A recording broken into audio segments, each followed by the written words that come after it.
We stayed up all night waiting for an iPhone that almost never came, and some of us have the eye bags to prove it.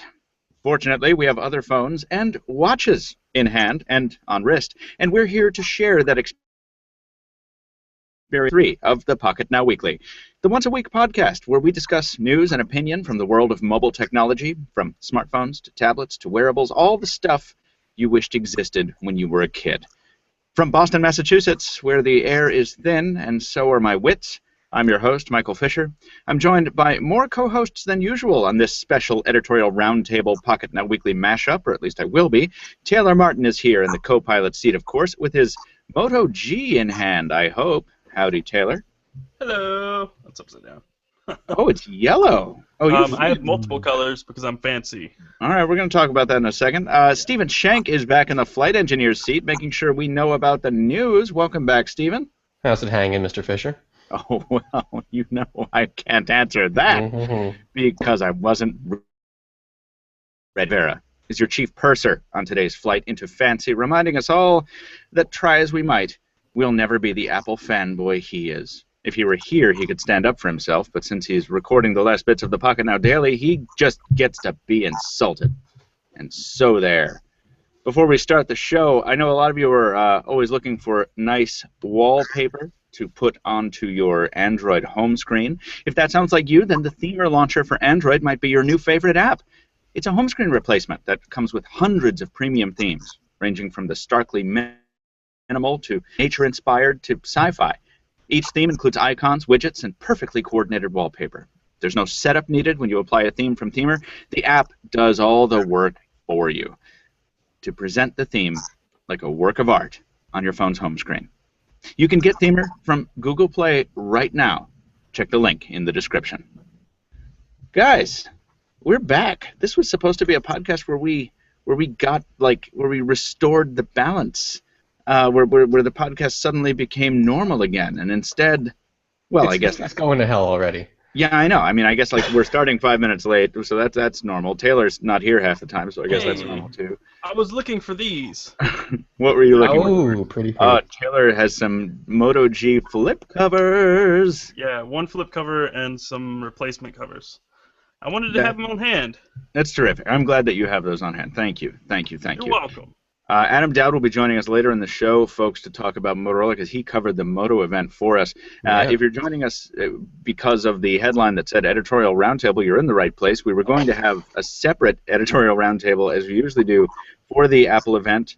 There wasn't enough time for that because some of us were flying in the air back from Berlin. Others of us were covering devices or shipping devices. We have been spread even thinner than usual this week.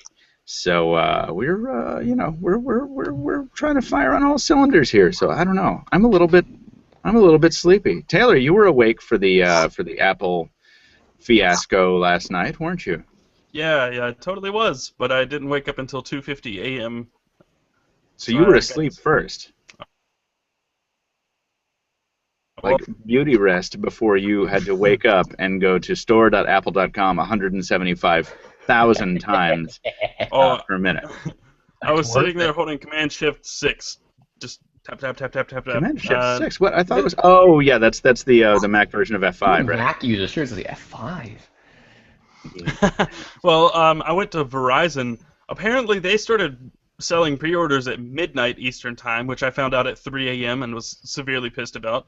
Yeah, they did. The carriers tended to be. So, listeners, if you don't know, the Apple iPhone 6, the iPhone 6 Plus, just those two, not the iWatch, went on sale last night, or went on sale for pre-order last night. Yeah, at what was supposed to be 12:01 Pacific time, or 3:01 a.m. Eastern. And we all sat there getting in some last-minute jokes on Twitter before the thing dropped, and then the clock turned over, and suddenly nothing changed. Yeah, we still had an Apple store that said in like 20 different languages, "We can't help you. Just give us one more second." Yeah, I pulled out my MacBook and was sitting there for about 45 minutes before I gave up, grabbed my iPad, and it went through like that. So I used the Apple Store app on the iPad, and it worked. It denied me the first time, and then the second time it went through. So yeah, what I'm interested in your setup here, because Taylor actually succeeded in securing a device before any of the rest of us on the team. And my setup was I had the MacBook Air here with Chrome and Safari open and 2 tabs open on each. Yes. And then I had an iPad with the Apple Store app open. And I also had a phone creating a second hotspot so that I could log one of those devices onto a different hotspot in case Apple was doing some IP blocking. And still, I was up until 5:30 in the morning before I actually succeeded in doing anything. Think who you're competing against. I mean, you can have the best configured browser in the world, and you're going to be dealing with some obsessed Apple fan out there running some shell script that's hammering the site over and over. Not even like in the browser, just hitting it with those HTML strings until it finally works. Is that true though? I mean, I feel like that's what happens on OnePlus, launch events or something like that. I've been watching hackers too much. I feel like I know someone who may or may not be related to this team who may have been doing that. It was not me. Wow. Wow. I'm just gonna say that, but why wasn't he on our side? He or she? They were trying to get you a link. Oh, I see. Yeah, well, I got through with the exact same setup as you, Michael, without a hotspot. I was just using, I had an additional browser open. I was Chrome, Safari, Firefox, 2 tabs in each, one for Verizon, one for the Apple Store. And then Opera was the right answer. That was the trick. Oh, God. The Opera browser, yes, indeed. Well, we finally got them. We have an iPhone 6 on order. We have an iPhone 6 Plus on order. Taylor, what was your? What did you say there? I said 5:30 though. You did that for 2.5 hours. Yeah. Well, my problem was I kept getting into the store on the iPad. The store kept almost delivering me to the promised land, and then it would error out. And if you haven't done it, listeners and viewers, it's sort of akin to like the old days of trying to log into AOL when AOL was the internet, and that's it takes 15 minutes, and then you're like, and then all of a sudden it's like, nope. Yeah, exactly right. I can't really commiserate with this iPhone experience here, but the last time I went through a similar endeavor was voting all the old touchpads on eBay. This is like 6 months after they've been canceled. I missed the first 2 fire sales. I'm hammering away at the F5. Like, you almost get the order in, you're entering your PayPal details, and all of a sudden, nope, no more stock left. And I really wanted that WebOS tablet, Michael. I thought you'd appreciate that. Oh, you are correct. I do appreciate it. And I also appreciate the arrival of Jaime Rivera. Hey, gentlemen. Welcome aboard, sir. Good afternoon to you. How's everything?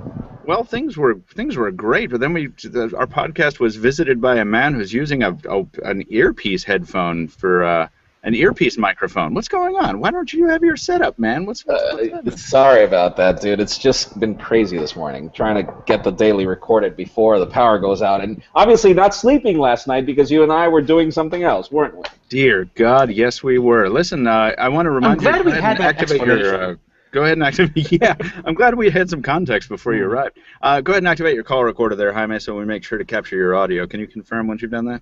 I am going to do that right now. All right. We will not continue until you do so.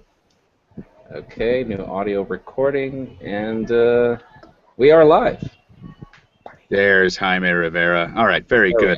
We were just recounting our horror stories from last night. We were about to move on into the roundtable itself to discuss the devices, but Jaime, you were on the line with us momentarily, and I don't think we've properly conveyed a sense of the desperation of this kind of thing. You know, we're sitting there, and you're watching on Twitter as other people get their orders in. Like, no one actually gives up on Twitter. You know, they sort of fake you out. They're like, all right, well, guys, I'm going to bed.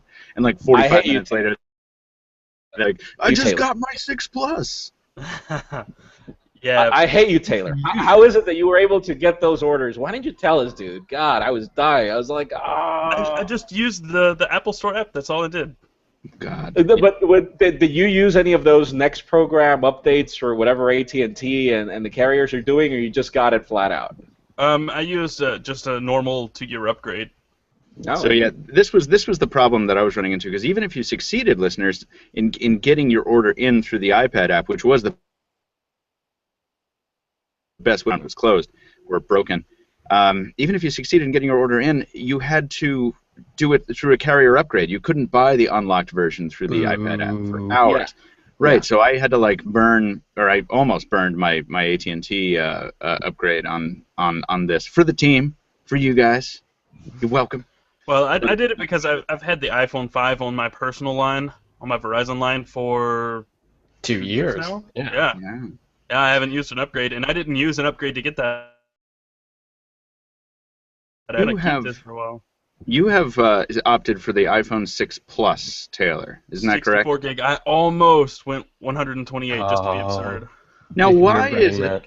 as we sort of pivot into the discussion about the devices themselves here, why is it that you opted for that unit instead of the 4.7-inch? Why did you go bigger, Taylor? Almost entirely for optical image stabilization. Ah, the 6 Plus is the only one with optical image stabilization. I see. All right. Well, I mean, it wasn't the bigger screen size, it wasn't the bigger battery, it wasn't anything like that. You just wanted a better camera. Well, I've almost always carried an iPhone for the camera. So. But, I mean, existing iPhones, have you been missing the lack of OIS? They seem to have been doing pretty well, even not having that. Not in low light. They do really good. Mm-hmm. But not in low light. So having that stabilization, the hardware stabilization, I think it was worth a gamble. And I mean, That's. Yeah, I figure the 5.5 is right down my alley. But that's the thing, Taylor. You've only tested the iPhone 5. The 5S does a much better job in low light. Much better job, significantly. So if it does, then add on some OIS, and wouldn't it theoretically do It even can only better? get better, right? Yeah. But that's the reason why I went for the 4.7-inch, because I already know that the 5S, it's pretty much the same sensor as on the 5S, only with some added technology. So I'm happy with the 5S's camera. I guess I wasn't, you know, I already carry the Galaxy Note. I'm not willing to carry two phablets. I have to carry two phones. And the other thing is, you know, for running, it would just be ridiculous to be running with a 5.5-inch plate in your arm. No, you get an iPad and you strap it to your chest. Oh yeah. Yeah, that's the way you do it. You just backpack it up. You know that they do sell those accessories, don't they? The shoulder straps for the new iPad. You can do that. They There's do. ways to fix these God, problems. somebody send one to Tony. Tony's like the only person I know that's willing to do something like that. Well, yeah, Jaime, I was actually going to ask you, man, because I know you're the counterpoint to this, right? Obviously, we ordered some for the team so that we could review them, but in terms of personal preference, you and Taylor are coming from opposite sides of the thing. Why did you go for the 4.7-inch? Why not go for the max screen size, brother? Particularly because of that, because I already carry a phablet. You know, honestly, I have to be very honest here. It's not that I'm disappointed about the 5.5-inch iPhone. It's just that I feel that this is just a big phone. It's just a bigger phone that Apple could have definitely fit into the 4.7-inch and made it thicker. I would have preferred. No. This is bigger than bigger. Yeah, it's bigger than bigger. Bigger than bigger. It literally is. But, you know, honestly, the only company that understands what a phablet should be is Samsung. You know, I'm really looking forward to the Galaxy Note 4, and to couple that with the iPhone 6, and that's going to be like my There's a song, Jaime, sorry to interrupt you, called, it's by a band called The Magnetic Fields, and that song is called I Don't Believe You.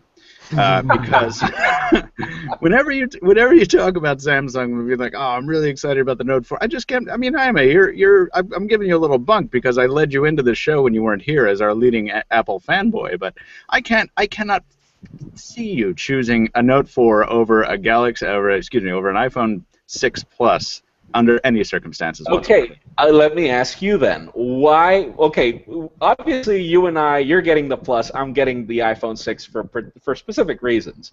But it's really because I chose the 6, and obviously you're the one that's going to review the 6 Plus. But if you had to choose, which one would you have picked? If I had to choose, I'd pick the 4.7 because I've been using the 4.7 screen size on the Moto X, the first Moto X, for the past year, and I've gotten used to that footprint, and I like palmability. And to be quite honest, the aesthetics of these phones do not appeal to me. And if I can minimize how much acreage I have to look at on their backsides, then that is going to be the thing that I do. Now, can we talk about that, guys? How do you feel about the looks of these things? I mean, Apple's taking a little bit of a step away from its old style guidelines here, and as I've said, I don't think they look very good. Stephen, you again. Yeah, I'm not turned off by them. I'll say that much. I mean, I wasn't going to be picking up an iPhone in the first place, so aesthetics didn't come into my mind as a major concern to begin with. I thought when we were seeing all of these component leaks come out and people started assembling them, they looked super ugly. Maybe I've come around to the design, and what we finally got, I thought it was handsome enough. It fits with the existing Apple design language without breaking to a major extent. I don't see what the big controversy is. See, for me, if you scroll through the web page, and this is probably going to change when I get my hands on one and have it in person, but if I could share a picture really quickly, this specific picture is the one. It kind of makes me think of a Nexus 1, and that alone, like the backside does not at all, but it's just something from the front. This makes me think of Nexus 1. Let me see if I can get it really. So Jules is currently displaying a picture of the best angles of these devices. Apple is, of course, very good at positioning its devices well. A lot of companies are, photographing them. There we go. Very well. And then Taylor has shared a picture of an iPhone 6 in hand, doing a fingerprint read, and yeah, it's got the sort of rounded corners. It evokes a mixture of the Nexus 1 and the original iPhone, I think. I'm not seeing the Nexus 1. There's just something about it. It doesn't look like it, and especially not from the back. But I don't soft hate corners. I mean, not here in the other pic. I can sort of see. I'm getting like trackball reminiscent from the circular power button, but that's not new for the iPhone. I always saw that. Yeah, it's the front side that is attractive. It's just the back, those inlaid grooves of whatever it is, that polycarbonate that allow for the antenna stuff. Like, I don't know. I can't really describe my objection except to say that I don't think the grooves are positioned properly. They're not positioned in a way that highlights the device's thinness. Then again, we're talking about this without hands-on time. Taylor, go ahead. That's true, but I think, and even before getting my hands on this, I have a feeling that I'm going to feel both of these are too thin. And that's because I'll tell you this much. When the iPhone 5 launched, Brandon ordered it for me, and then he had to ship it to a friend, and the friend had to bring it to me. And I remember saying, my God, I'm going to grab this phone. Okay, so coming from the iPhone 4 and the 4S, for me, the most beautiful iPhones that have ever existed have been those. The glass-on-glass and stainless steel design has always been my favorite one. I'm with you, Jaime. I will always remember the first time I saw one of those in person, and I was just blown away. I agree. I was blown away. It was like, my God, this looks so modern. It looks so cool. Yeah. And moving to the 5, I remember I hated the leaks. I was like, my God, this is not Apple. I mean, one speaker's bigger than the other. That glass on glass, that looks ridiculous. And then I remember holding the phone for the first time and looking at it, and I'm like, all right, shut up. You like it.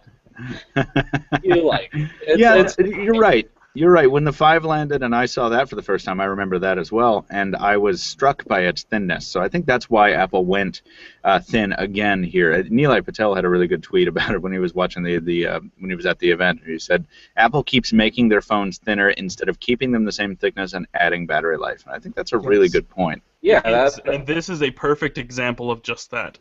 This is, as most of you know, the Ascend Mate 7, and it is just. Is it 8 millimeters thick or something like that? 8.4? 0.8 millimeters thick. The iPhone 6 Plus is 7.1, so it's 0.8 millimeters thicker. This thing has a 4100 milliamp hour battery, I think. Something like that. Yeah, 4100 milliamp hour battery. And it's just a little bigger in terms of dimension, but they managed to squeeze. We still don't have a milliamp hour rating on that, right? No, I don't think so. On the iPhone, they never released that information. Yeah, until we see a teardown or something. No, they're gonna have to tear the phone down, and iFixit will tell you the data. Yeah, they do some reverse engineering because all they can do is they see basically your I'm totally blanking your wattage, and then the watt hours. Yeah, watt hours. They do the old that simple math trick. I mean, we should be doing watt hours anyway. By the way, in this industry. Yeah. But nobody lists it. Everybody lists milliamp hours. But I know. But if they list milliamp hours and voltage, you can get watt hours, and everyone should do that. Everyone should. But then you get to problems like with the Moto 360 battery, where you're multiplying the watt hours and the voltage, and it's not adding up to the milliamp hours or anything. Yeah, and that's because we can talk about that too, BT Dev. Yeah, well, the point I'm getting to is your iPhone 5 had what 1560 milliamp hours. Nothing. So if they even double that, they're not even quite where the Ascend Mate 7 is, and they're not going to double it. They're probably going to make it 2,000 or something. No, so, and here's the thing. I'm trying to remember which website published this chart of how much the iPhone's battery had grown in the past 7 years. This would pretty much be the 8th year. And I don't think their batteries have grown more than 500 milliamp hours in 7 years. 7 years. Hold on, I'll go back to the original iPhone. Which is funny because, like, I mean, when an Apple device releases, I don't hear much about their crappy battery life. Everyone seems fairly satisfied, and then as time goes on, and 4 or 5 months in, you start hearing all the, you start seeing rather all the people with their Mophie juice packs on the train and stuff, and complaining like, "Oh man, I can't get through a day with this thing. Can't wait for I got a Mophie to come out next year, and everyone's battery life is going to drop in half or something." Yeah. I can't find the original iPhone battery capacity. I was looking for it. I think, that's all right. Yeah, was it 1440? No, that's the iPhone 5. I don't know. But it's a crazy. I mean, think about it. We have a 64-bit processor now. A lot of things. There is much more power consumption. Of course, it is. Will it? Yeah, 64-bit processors. You have 2 cores hogging on the battery. Core has nothing to do with the instruction bit length. Shouldn't it be? Tell us, Stephen. Instruct us. You're the expert. Come on, Where's you're the Joe expert. when we need him? Seriously. Joe.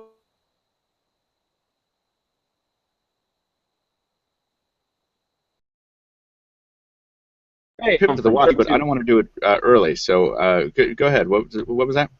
No, when we made the jump in Windows from 32 to 64-bit, batteries would die like crazy on laptops. So I'm not sure if that has anything to do with it. Jules is actually right. He dropped in the comments it was 1400. On what? The original iPhone. So we went from 1400 to 1560. Exactly. Wow. Consistency is a virtue. Exactly, and the only reason why the first generation iPhone had such a big battery, notice that, is because it was a 2G phone, and 2G phones require more power. Is that true? Did Edge require more power than Edge required more power? Yeah. Try to put any of your phones on Edge and see how your battery's going to perform. I thought I used to do that. I thought that was like one of the tricks. Like if you were running low on batteries, like you threw it to Edge. Way to increase your battery life. No, it's actually, it worked that way with every phone except the iPhone. Don't ask me why. Trust me, I live in a country where Edge is very common. You're the Edge expert. Jules just pointed out something I found just a second ago. The 3G had 1150 milliamp hours. Yeah, it was a drop in battery, and then it started growing from there. Huh. Yeah, but honestly, I've been pretty upset with the iPhone 5 battery life since I got the phone, and it's barely lasted me a day the entire time. I've had a Mophie case twice. So I guess the only reason why I like the 5S compared to the 5 in my experience is because I could get in my car right now and drive to the coffee shop that's 10 minutes away, and the battery will charge 20% in that period of time, compared to the 5, which would take forever to charge. Well, I just plugged mine into a 2-amp charger. Yeah, that'll work. No, but I mean, so Samsung is doing this ad campaign where they're mocking the iPhone and the launch and the event and everything. And one of the things they're mocking is that the Galaxy Note 4 has faster charging periods. Do you guys remember that at IFA? Yes, I was there. They noted that it would charge 50% in 30 minutes, roughly. It's going to be the big thing now because Motorola is also all about this fast that's charging the thing. now. Apple did not say any of that with the launch of the iPhone 5S. And you can charge the 5S from 0 to full in probably a little more than 2 hours. That's normal. That seems slow. No, that's not. For a battery that size, normal. though? Well, but that's the thing. With previous iPhones, it wasn't that way. It would take a lot more to charge a phone. Mm-hmm. So What are you charging on? Like half an amp? No, dude, come on. Like, I mean, honestly, well, I think the older chargers, it might be the iPhone 5, came with a 0.7 amp charger. Yeah. And most are now 1 amp. So if you plug it into a 1 amp charger, it's going to charge faster. True. And so I think they might have shipped the 5S with a 1 amp charger. I don't know. But I know the iPads do 2.1 amps now, and most of these bigger Android phones, like this one, the Mate 7, comes with a 2 amp charger. Yeah. So battery life is historically something Apple doesn't discuss at their events, and that it was plainly absent at their mentions of this other device. Do you guys want to go ahead and talk about the iWatch in the last bit of this Apple segment here? The iWatch. It's the Apple Watch. Don't pull excuse me. I'm sorry. There's no such product as the iWatch. Don't call it Tim Cook right now, because even Tim Cook confused himself and said iWatch. Did you say iWatch? That's fantastic. He did call it the iWatch, dude. Well, actually, let's start with that point, actually, because that confused the hell out of me. I don't understand. I mean, there's consistency now in the newer branding between, it's not Apple iPay, it's Apple Pay, and it's not Apple iWatch, it's Apple Watch. But why? First of all, Apple Watch doesn't roll off the tongue really well. Second of all, why ditch such a recognizable element of your branding? Does any of you guys have any thoughts on that? For me, I have no idea. Maybe they couldn't secure a trademark on it or something. I don't know. Yeah, but how are you going to trademark? That's how they Watch, did though? like iPhone. They didn't even care with iPhone. They just released it, and then when they got sued or when the lawyers came knocking, they were like, "All right, we'll give you. Don't worry about it. We got your money." And the same thing happened with the iPad. They also got sued and they didn't care. They settled it. I mean, maybe it's a bunch of hubris involved here. It's like, this is not just another smartwatch. This is the watch. This is going to change how everyone looks at smartwatches. So I don't know. Have you seen that UI? God. Yeah, so, but Stephen, you make a good point, though. I mean, this device is made to be a watch first. You know, they've had this big deal where it's like, normally when you have a smartwatch unveiling, the companies are usually like, hey, look at all the features this has. Look at how it talks to your smartwatch. Look at our smartphone. Look how it reads your heartbeat and all that stuff. Kicked off this thing by saying, like, it keeps awesome time. It's like, okay, but it made sense that they would lead off that way, because then they built on that and they said, listen, this is all about time. We discussed, we met with a lot of horological experts. So many of the watch faces have to deal with phases of the moon and other timekeeping things like position of the planets in the solar system. That's a very Apple-esque thing to do, and I think that no one really cares if their timepiece is 50 milliseconds off of the atomic standard time. It's a pretty cool thing to focus on, because it shows Apple doing something almost no one else is doing, which is saying, hey, yeah, this is a watch first, and that carries forth to the UI. But I want to hear more than the timekeeping element. I like how Apple has so many options available. This is a company that historically has given you, when the iPhone used to be, this is the one iPhone, you want an iPhone, you get this, and been very slow about giving users more options. And then with the Apple Watch, I had to stop myself there from saying iWatch. There's 3 core designs, 2 different sizes, 1 million different straps. This is unprecedented from Apple. And this is also the sort of thing you see with actual watches. This is, you go shopping, you want these sort of choices to have. So it's embracing this isn't just a run-of-the-mill assembly line phone or tablet. This is something personal. This is for you. I don't know if I'm going to sound like the oddball here, but nothing about the Apple Watch still drives me crazy. Nothing. I really, really don't like the way it looks. Nothing. Okay, so I'll tell you this. I'm not going to judge the UI until I try it. I'm not going to judge it, because it is clearly better than the Cards UI on Android Wear. Is it clearly better than the Cards? I don't know if that's clear. Hey, dude, well, that's the thing. That's the thing. You're the one that's complaining. You're the one that's complained about it all through the reviews. Absolutely. No, and the Cards UI needs a lot of work, but I don't think that a landscape of tiny dots that I can zoom into and zoom out of that is arranged in a completely random pattern, from what I can tell, is the answer. I don't think if you have either cards. Have you seen all the screenshots from the UI? Yeah. Oh God, it literally looks like it's straight out of 1990.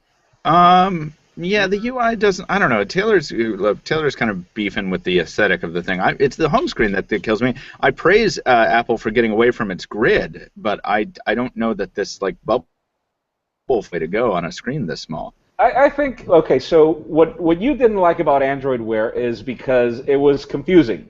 It's inconsistent. Yeah. It's inconsistent, exactly. I guess what I like about the Apple Watch is the consistency.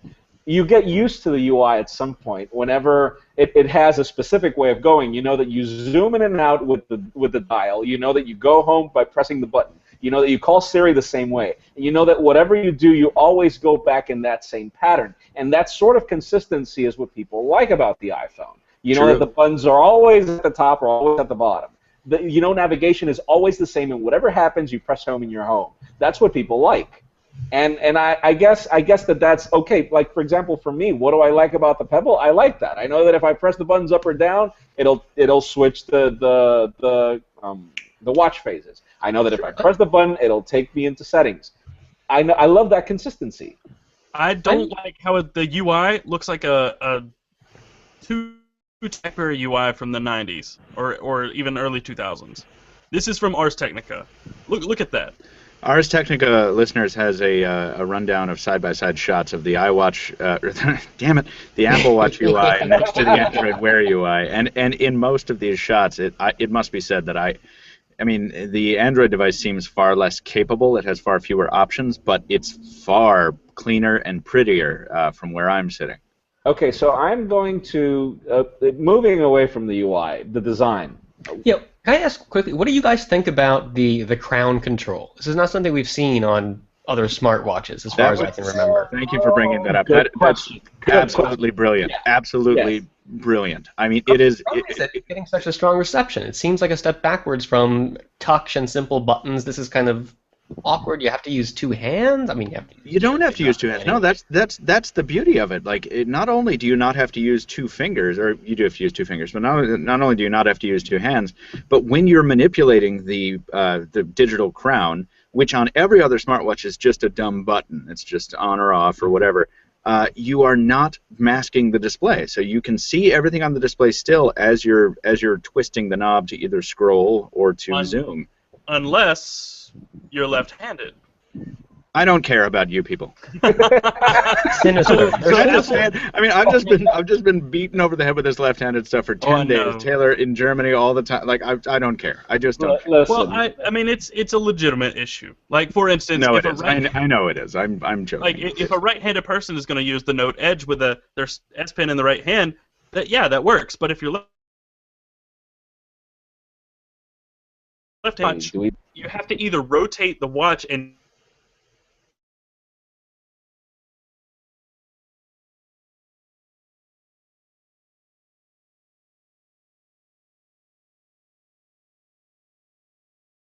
use the I think I'm time traveling, maybe.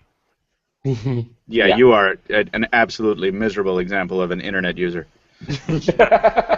Thanks, Michael. You don't get to come on this show anymore until you tell your sister to fix your effing internet.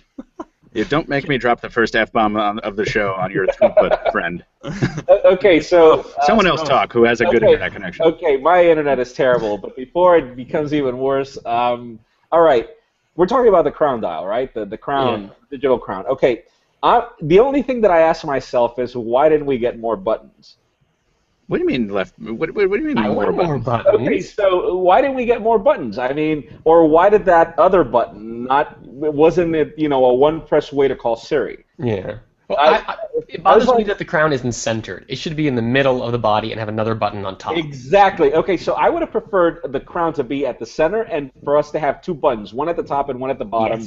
For different things. For me, that would have been the perfect design. I think you guys are nitpicking. I don't know. I really think that this is a good implementation. And by the way, we don't know the functionality of that other button yet. We don't know. Right. I mean, we do. We know it calls up a list of other people who have the iWatch. Okay, but here's the thing. Why? Okay, I don't want my watch, and probably ask me if this is just me. I don't want my watch to contact other people.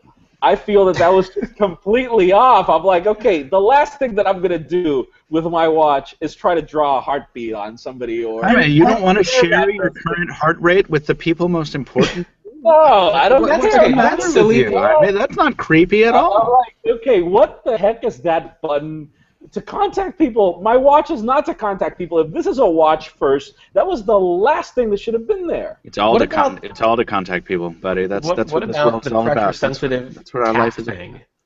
Yeah. Oh, yeah. The pressure-sensitive tap on the screen is excellent too. I kind of think that's neat. Just give us a silent message to your friend nearby. Sure, you both have to be on iWatches, but if you're set up for it, it might not happen all the time. It's useful, but I see where it could be.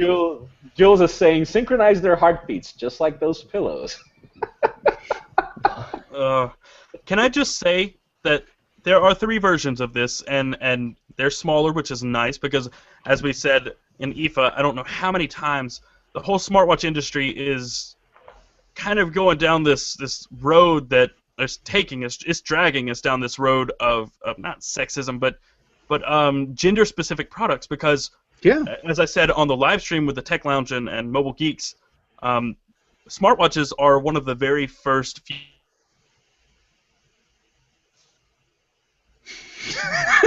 of the... Okay, sorry. Smartwatches are some of the very first... My God, you know what you sound like, Taylor? You sound like the Apple keynote, dude. Yeah, you do. That's true. But you were saying that they're one of the very first fusions of male-female products. Is that what you're saying? Well, of technology and fashion. Oh, okay. Yeah. So you're getting both of those now in one product, and Apple has made it a point to make a very gender-neutral product. I will attest to that. That is, I can see a male or female wearing these, no problem, no question about it. And that's more than I can say for most other smartwatch manufacturers. Completely. And one of the big elements of that is the size. Go ahead. Who named Watch Edition? Like, wait. I hate that more than anything in the world. You're right. Name, and they should be embarrassed for coming up with it. However, Watch Edition. You have the Apple Watch. Yeah. Apple, and we've got a great Q&A here that's going to ask about like the future of Apple versus Apple's past. And some people are rightly asking if Apple is a follower now. Taylor got so jazzed that his dog is very upset with him. Apple is leading the smartwatch space in one important element. We don't know if these other things are going to pan out. We don't know if the UI is going to be great or whatever. But you have a smartwatch from a major manufacturer in mobile finally build something that half the world's population can wear comfortably. It's not too big for women's wrists. That's huge, and it's stupid that it's taken this long. And everyone else, if you're answering questions like, where are all the women's smartwatches with any of the smartwatches currently on the market, you do not get it. This is, you have to cater to different sized people if you want to make smartwatches a thing, and you don't want them to just become the new tablets. Okay, let me ask you this, Michael. Are you getting an Apple Watch now that you're getting an iPhone?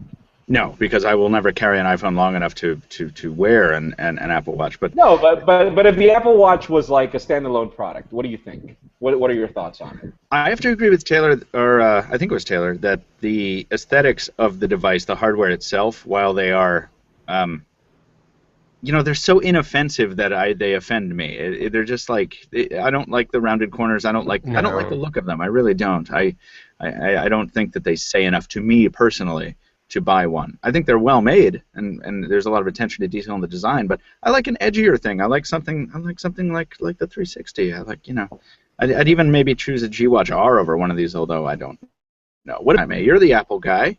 I turn the question to you. I'll be last. How about you, Stephen? No, I don't like the rounded design, and it's funny because when we saw that, I forget the name of it, the Asus watch that just recently launched. ZenWatch. Yeah, I was enamored by the look of that and the smoothed over pebble design. I don't think it works so much for Apple, and like Michael, I prefer, and not a harsher watch, but and not necessarily one like squared off like Pebble, but the combination of the square screen, as big as it is, and the not quite a rectangle body, it's not matching up for me. I feel like it's parts from two different watches almost put together. But I like a lot the controls, the strap design. That I'm a fan of, just not the body itself so much. We didn't even get to the straps, Stephen. Yeah. Good call. I mean, the choice of straps is so awesome on this thing, and the way the straps integrate into the body without need for those stupid pins and the tools, and they've really done a nice job rethinking some old paradigms here with that. How about you, Taylor? Before you freeze up again. It's hideous. I'm sorry. Like, I want an iPhone 6 Plus. I ordered one for my personal device, so I have no beef with Apple. Because everybody always calls me an Apple hater. I have a MacBook, an iPad, and now an iPhone 6 Plus. I've been carrying an iPhone 5. No, this thing is hideous. I'm sorry. The watch, the software, the watch straps, it's ugly. All of it. Okay, for me, I'm probably going to be the complicated guy here. Okay, if I like a pair of shoes, I buy the brown and the black pair. That's the way I am. If I like a shirt, I buy whatever color options there are of the same shirt. I'm like that. But I have, for example, I have 3 watches, personal watches, and then I have the Pebble. And one of the things that I like the most about these watches is that none of them are alike. They're completely different, and I buy them for different purposes. So I guess that the biggest problem with the Apple Watch, especially with that whole the aluminum, the stainless steel, and the Apple Watch Edition, is that they are exactly the same. They look exactly the same. So I can't really say that I am buying the most expensive Series 5 BMW compared to the Series 3 because these look like they're identical. The only difference is the materials. So I guess that I don't like the fact that Apple didn't vary the design between the 3 different types. I like that you have different strap options, and for me, the strap replacement system is genius. It is genius. They nailed it there. They nailed it there. Obviously, the price tag of those straps is going to determine if this is going to be a big other straps there. Absolutely. Now, but I have a broader question to wrap us up on, Jaime, so go ahead and finish your point. Yeah, but it's not that I don't like the design, I just feel that they were too conservative, and I feel that they did not really understand the basic principle of a watch. The watch has to be fashionable first, and the UI has to be second. That has to be second. The watch has to be wow initially. If not, Rolexes wouldn't exist. That's just I don't know, man. I don't know. I don't know that I bought, as Stephen helpfully points out in a headline. The carrier confirms iPhone 6 demand exceeding predecessors. You could make the argument that these are the least aesthetically appealing iPhones in years, and yet they are going to sell out in probably record numbers. I don't think that you necessarily need to make something attractive. You just need to make it desirable. In the case of a phone, but in the case of a watch, it is something completely different. Not if it's got an Apple logo on it, would be my argument. See, I would say that you don't wear your phone, but that's not true with Michael, because he does the whole holster thing. He's like 50-some years old and wears a holster. LD West original. I like it. You shut up, haters. Listen, I had to walk around all week we have a in Germany. Wonderful Q&A. Yeah, it was great. You liked it. We have a wonderful Q&A here from Mohit Panpalia, which has been voted up. It's our most upvoted Q&A question yet, and it's a good way to wrap up the Apple section of this podcast. Guys, he writes, do you think it is the beginning of the end for Apple? It's increasingly obvious that Apple is a follower and not a leader. If this is really the beginning of the end for Apple, can we expect it to be a very slow decline? Mohit, the second part of your question builds on a hypothetical first part, so we're going to leave the second part out of it. Are these assertions true, gents? I want to put this to you. First, is Apple a follower and not a leader? Secondly, is it the beginning of the end for Apple? Let's leave Jaime for last. Taylor, chime in and say that Apple came forward and said that people would never buy a big phone. They said that. I don't remember who it was exactly. I think it might have been Steve Jobs. I don't know. Yeah, it was either Steve Jobs or Tim Cook. It was Steve Jobs at the AntennaGate event, referring to the Droid X back then. Yeah, he said people will never buy a large phone, and here we are with 2 different sized, larger phones. Apple was bragging that the iPhone 5 was taller but not bigger, because it still maintained that one-handed usability, and that's gone with these phones. And Apple tried to kind of simulate that with what they call reachability, I think, where you double tap the home button and it brings the top half. R reachability. Yeah, and it brings the top half of the display down so you can tap it with your thumb. But no, they are a follower. They said nobody would buy small tablets, and here they are making the iPad Mini. It's not as popular as its large one, but I prefer the iPad Mini. A lot of people do, and they are following. Look at all of their features in the iOS update. You have continuity. People say that nobody else has done that. We've explained a million times that Google has done that, and it's Google services for a long time. You have third-party support for keyboards and third-party sharing. All of these features, and I hate to say it, it's not. I don't care about who did it first. I honestly don't. I usually care about who does it better, but Apple is following here. There's no way around that. They're catching up. And another from Ron, again from Ars Technica, he made this picture that showed the iPhone 6 and the Nexus 4. And it shows all the same features. Welcome to 2012. That is hugely I hated that. I mean, come on. Can you really compare a Nexus 4 to anything, even mid-tiered phones of this year? I mean, come on. Yeah, like it only works if you ignore things like LTE, which I don't know are just somewhat important. Right. Well, that's not the point. The point is that a phone from 2012 has pretty much all the same features as Apple's latest, and that's not to say that. Apple has to have. But hasn't that always been the case? Hasn't that always been the case on paper? And Apple has always made it a point to do things better, not first. I think that's the whole point. Apple's never been shy about being a follower. I mean, come on. Can we at least? When I saw that, I'm like, okay, tell you what. Let's try to compare the iPhone 5s's camera, even the iPhone 4's camera, to anything that's launched from Samsung. No, from Samsung last year. This year, it's a different story. But I'm not talking about that. I'm talking NFC payments. I'm talking NFC payments on a platform that has not taken off because it has not been positioned properly. How many payments have you made with your phone, Taylor? How many? I pay once a week with my phone. The notification is completely different. The widgets is a total misrepresentation. Yeah. Okay, so I'll join your opinion here. For example, I do feel Apple has always been famous for never being the first. They were never first with the iPod. They were never first with the Mac. They were never first with the iPhone. The only difference is if you compare the smartphones of 2007, compare the BlackBerry Pearl to the iPhone. I mean, you were using a Pearl back then, Taylor. One of these things on this list is battery stats.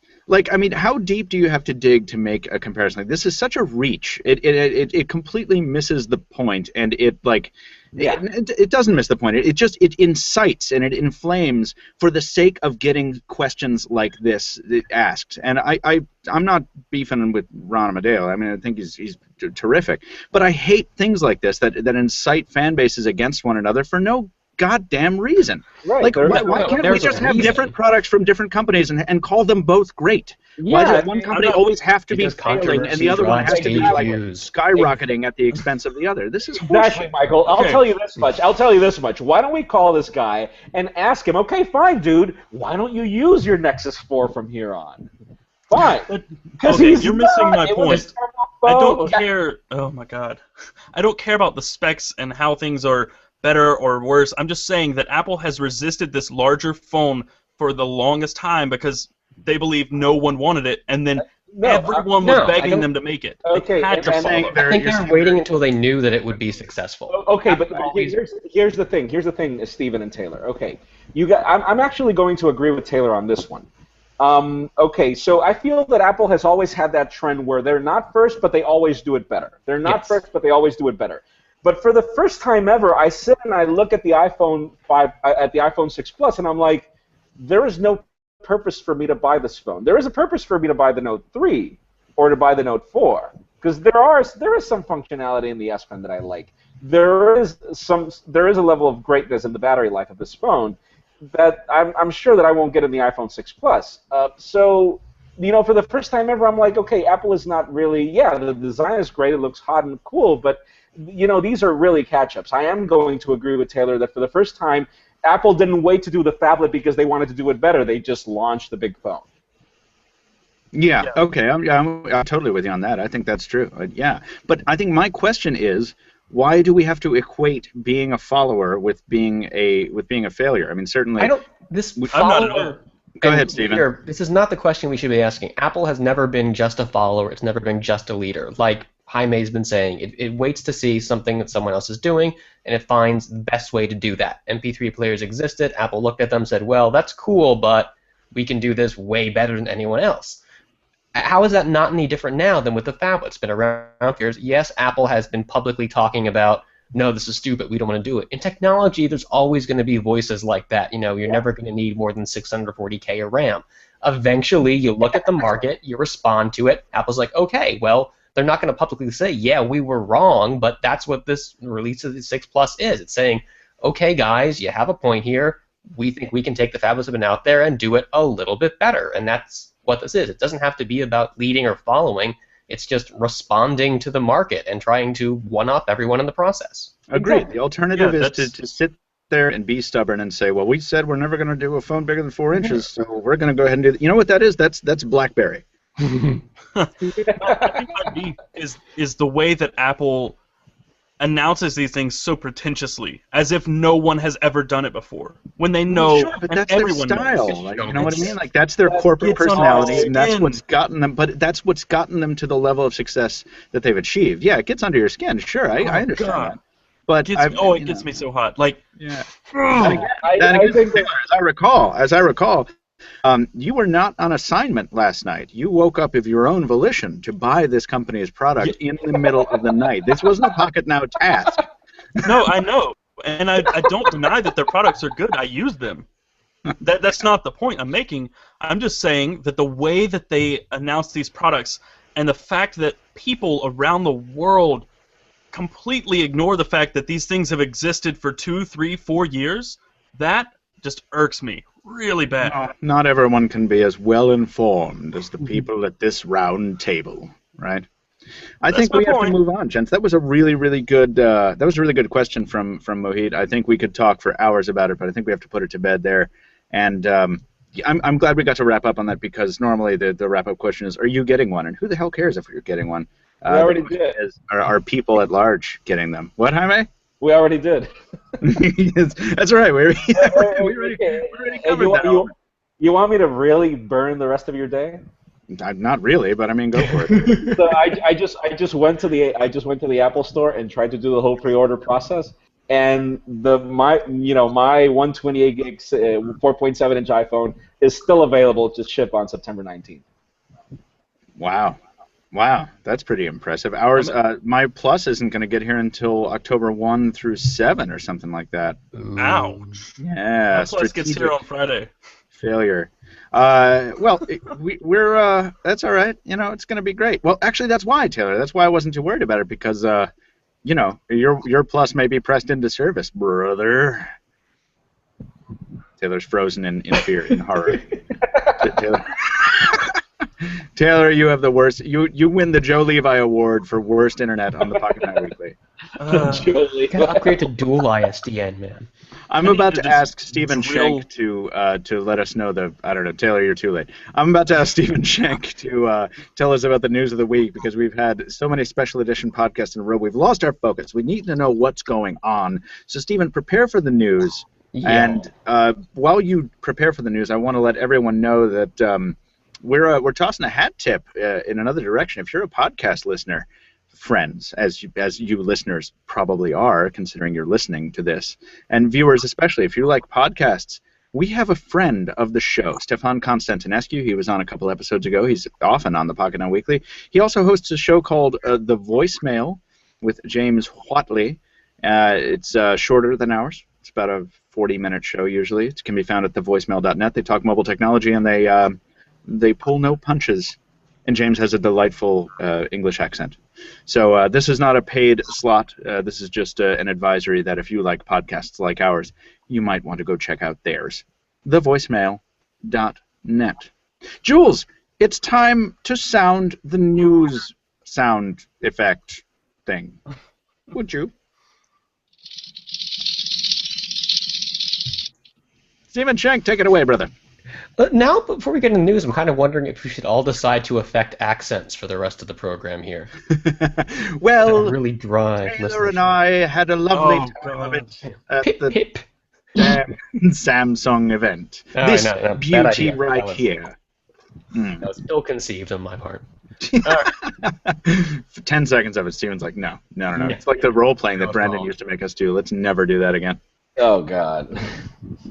All right, let's see. Lot has been happening that hasn't been Apple. Surprise, surprise. We've been talking a lot about HTC this week for a couple reasons. Got us started off a few days back where we saw these invitations go out to a mysterious double exposure event. The imagery showed just a 1M8 with some models posing up against, I don't know if it's supposed to be leaning up against a mirror or just two models, but we were wondering what the heck this could be because there was no obvious tease in the invite. Besides, we're thinking double, well, okay, we have that duo cameras or something like that. Then, all of a sudden today, some new rumors come out talking about a pretty interesting hardware component. I'm sorry. I've been throwing hand signals the whole time. I'm sorry. We got to let Jaime go. I'm sorry that I didn't know he had to go. Oh, sorry. I was not even watching. I have the video feed down so I can be reading the news here. My apologies. Jaime, we got to let you go. I remember Michael was just doing some Tai Chi. I'm trying to remember what movie has that. Michael doing that whole thing. It's like... I was like directing airplanes. Yeah, exactly. All right. Jaime, thank you for joining us, man. We understand you have to go. Appreciate you coming by for the roundtable, man. Thank you. No, thank you for inviting me, and enjoy your iPhones. Everybody check out the Pocketnow Daily. It's going up later today, as it does every day. Jaime, we'll catch you later. See you guys. Bye-bye. So, Stephen, what is HTC building here? I'm sorry to have interrupted you so hilariously. It's building some sort of camera thingy, so they say. A smartphone with a big old camera on it, well, maybe that too, but just like a standalone camera. And so the report we've heard says it's like tubular looking, 16 megapixel sensor. Totally tubular, or what? For reals. And it's going to be some sort of like ruggedy action camera. So a lot of people are talking about making comparisons to the GoPro. That is not it in the image that we're showing on screen here. That's just a tubular kind of ruggedized camera. And there's mention of compatibility with both Android and iOS. So this is not going to be an HTC. It can only work with HTC phones or anything. It's going to have broad compatibility. Kind of sounds like those Sony, the QX CyberShot lens-style cameras, and that it would connect to your phone over Wi-Fi. But it's not clear exactly what it might do. If it's going to have a lot of its own storage, so like you strap it onto your helmet or something, go out, do your extreme sports, then download it all to your phone after the fact, or if it'll be like connected and you'll be recording directly to the phone. We don't know, but it's very new for HTC to be thinking about a major accessory like this. It's confusing stuff because you think about a product from HTC, a new product, and you're like, okay, what are they going to bring us? A smartwatch? Are they going to bring us a tablet finally? Like whatever. But to hear the rumors that it's a camera is just the last thing I would have expected. Their wheelhouse, yeah. Right, and like even the cameras on their phones are, forgive me, not that great. Oh, they're great, man. Especially if you like overexposure. I do, yeah. Oh, yeah. Overexposure is a classy thing to do these days. So, I guess I don't know anything about that. I've asked about this, by the way. I've even done the old like, hey, off the record, can I know anything about? And nothing. There is. I know zilch about this. So we are gonna find out though what it is. I don't know, guys. Yeah. That's not the only thing we were hearing from HTC, right? No, as far as this double business, the report on this new accessory also dropped the notion that be another selfie-focused phone. These have been all the jam, all of the craze lately with those new Desires. No, the new Lumias, that's what it was. Yeah, there's the 730, the selfie phone. Yeah, but we've heard about this quote-unquote HTC Eye since earlier this summer. I didn't know if that sort of rumor never really resolved itself. I wondered if that might have been some of the new Desires that recently launched. But apparently, no, this super selfie phone is still coming. This could be one half of the double business at the event. So we're an accessory, selfie phone. Could be a big camera-y shindig. Big camera-y shindig. Mm. Well, probably should not expect a smartwatch because we were told that HTC was building one, and then we were told that HTC was not building one, and now we're being told that, what, they're building one, but it's not going to be here for a year? A while. Maybe not a year, but this rumor has been all over the place. We've been talking about an HTC smartwatch since, at least, seriously, since the beginning of this year, probably. Back then, they were throwing around an idea of HTC doing something very like that old Qualcomm Talk, kind of chunky-looking smartwatch. Didn't really catch on. It was very expensive, but it had that really cool interferometric Mirasol display, which in theory could lead to really awesome battery life while still having a screen that's on all the time. But everyone drank for Stephen saying interferometric. Yeah, I gotta throw it in there. My vocabulary word of the day. Then recently, there was talk about maybe getting 2 HTC smartwatches and launching as soon as this month. This was right before IFA kicked off, and we heard they might have like a fitness e-tracker thing and a more traditional smartwatch. Then people are saying, no, it's not going to happen. Sure enough, we didn't hear anything at IFA, which would have been the obvious time to announce something like that. But now the rumors are back saying, okay, it's not canceled after all. This could still be happening, and maybe early next year. So CES, MWC, maybe something to launch alongside the M9, but remains to be seen. I wouldn't count on it for the double exposure event, that's for sure. Well, not for sure, but we also probably shouldn't count on this this Nexus 9 showing up at this thing. I'm guessing. No, sir. We never should have. But we do have some confirmation that maybe it is a thing, right? By the way. Maybe. This is one of those stories that started off sounding really awesome. So what happened here is NVIDIA filed a legal document with one of these U.S. trade agency court things. Everyone's trying to stop imports of something. NVIDIA's got these patents. People's GPUs are violating it. It wasn't really about the Nexus 9, but then buried 50-some pages into NVIDIA's hot new SoC of the season. And at the end of this paragraph, they mentioned that the Tegra, or the K1, is expected to show up in an HTC Nexus 9 tablet launching in the 3rd quarter. So there you see NVIDIA mentions this thing in a very, very official document, and it seems on first glance like confirmation, yes, this is happening. But then you have to look at what it's referencing, and I had to familiarize myself with some legal terms here. There's a little ID in the document next to it, and apparently in the legal parlance, this is referring to a previous footnote, and following that back to the last footnote HTC mentioned, and going to the beginning of the document, it says they're referring to press articles about the K1 without listing any.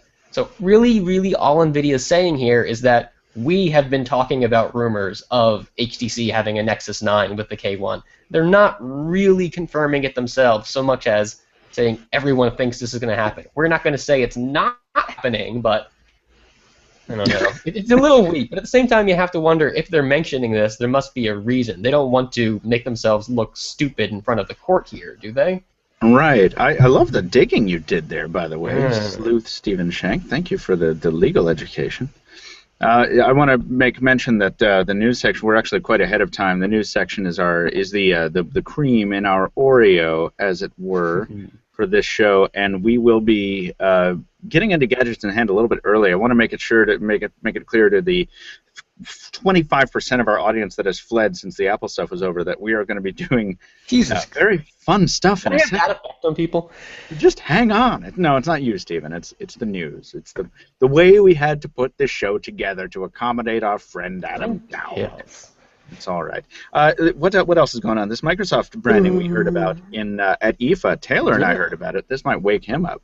We heard about a change in the Lumia branding at the Microsoft event. Taylor, I believe when I was doing an interview about this, you were experiencing yet another flavor of currywurst. Is that right? No, I was trying to edit videos very quickly. That's right. Taylor was. No, but we had a discussion about this because everyone was kind of confused. We were sitting in the audience at this More Lumia event, and Nokia was on stage saying, things of Nokia and these phones from Nokia, and then they would mention Microsoft, and then they had these devices that they just kind of announced, Lumia 730, Lumia 735, and Lumia say Nokia or Microsoft. So when we go for the hands-on, we're like, are these Microsoft phones? Are these Nokia phones? What are they? And Michael was just like, don't say either because nobody knows. I'm like, they say Nokia on them. On the phones, in the top corners, they say Nokia.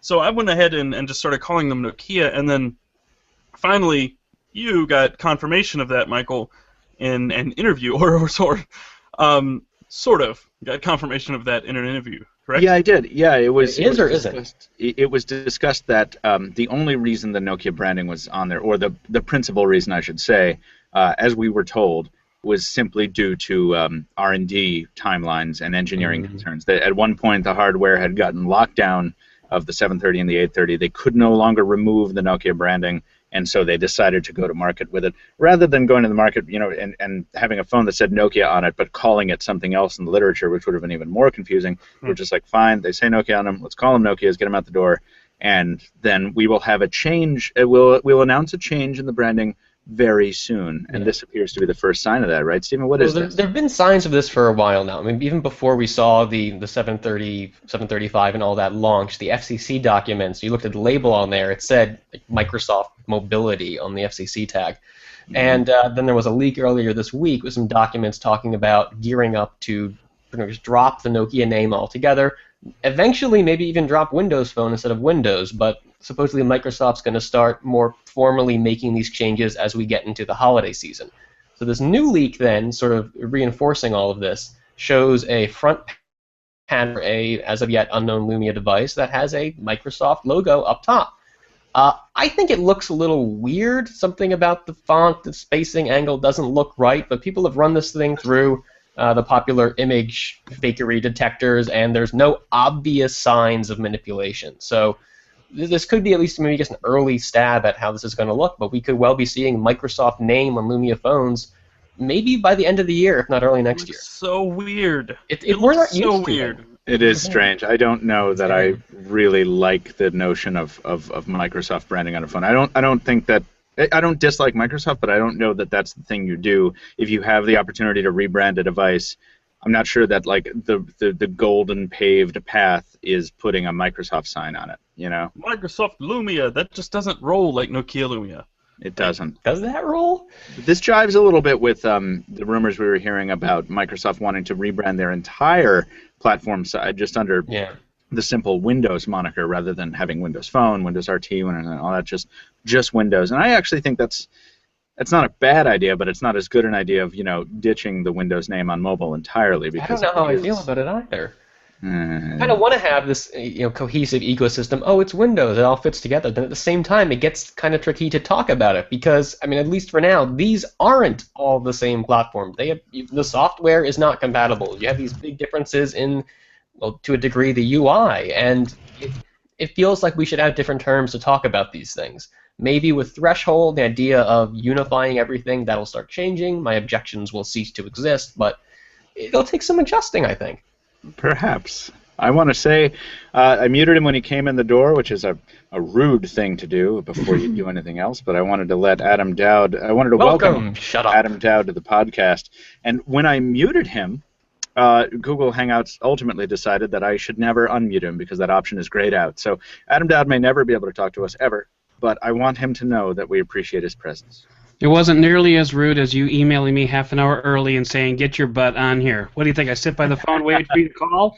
I mean, I do, but it's still a little insulting. I said, hey, man, where the hell are you? It's 20 minutes to go until we said you were going to, be called. Come on. Right, man. Right? Yeah, if I'm ever not on a live show, like 2 minutes early, Michael freaks out. So. No, that's because I don't know about you, Taylor. You're an unpredictable one. Hey, Dowd, have you started your call recorder, brother? I have, brother. Well, that's awesome. Hey, it's your first time on the show with the new format, isn't it? Welcome ×2. It is. Well, thank you. I'm very happy to be here and a little less than happy being on film. But, hey, we get over these things. If you feel like it, you just turn off your camera. We'll just listen to your dulcet tones, your melodious contributions. We have one piece of news left to go. I don't want to step on Stephen's news segment here.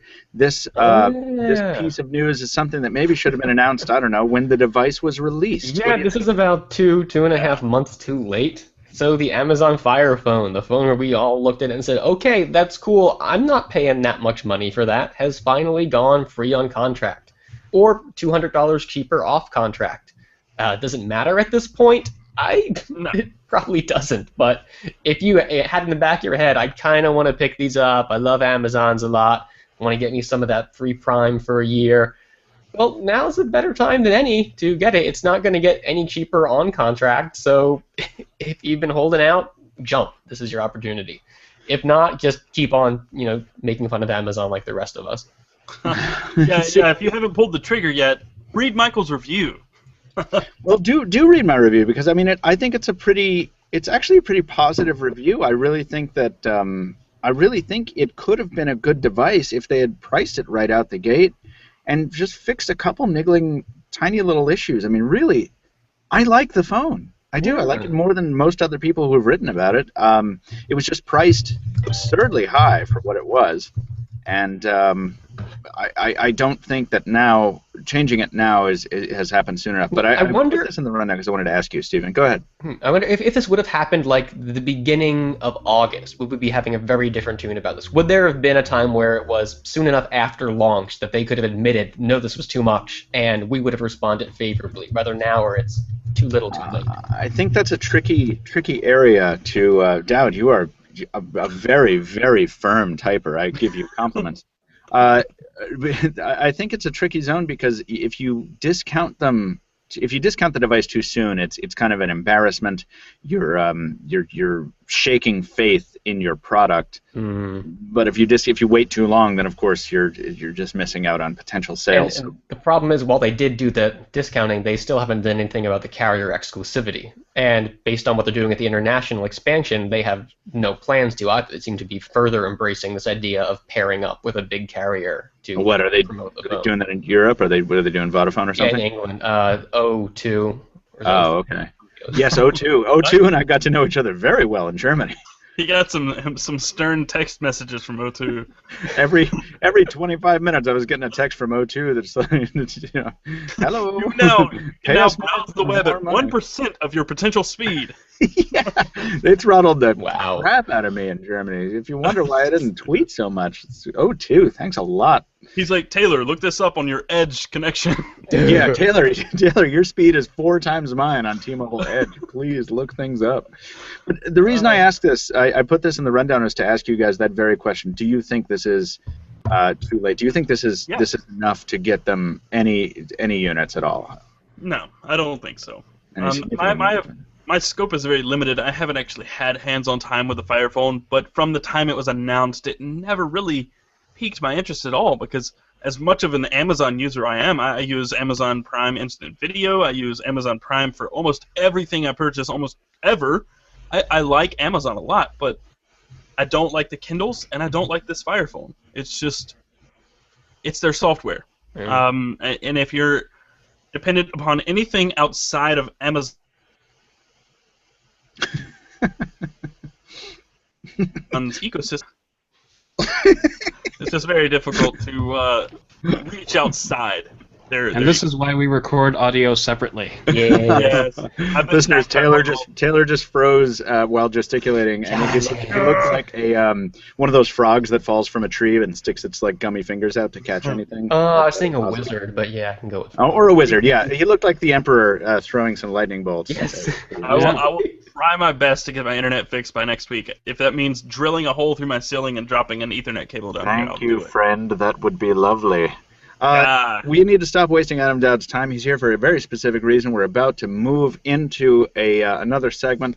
Before we do that, I want to make the point that I started last week's show talking about how I've been using the themer launcher to theme my old Moto X, which sadly looks obsolete now. But while I'm still using and enjoying the Pi UI I talked about in Germany, I previously used Blue Neon, which is kind of a mashup of sci-fi themes, blue and yellow accents. They make me feel like I'm on a real important away mission with a really cool future-type device whenever I use it. Don't judge the way I spend my free time, jerks. I barely scratched the surface.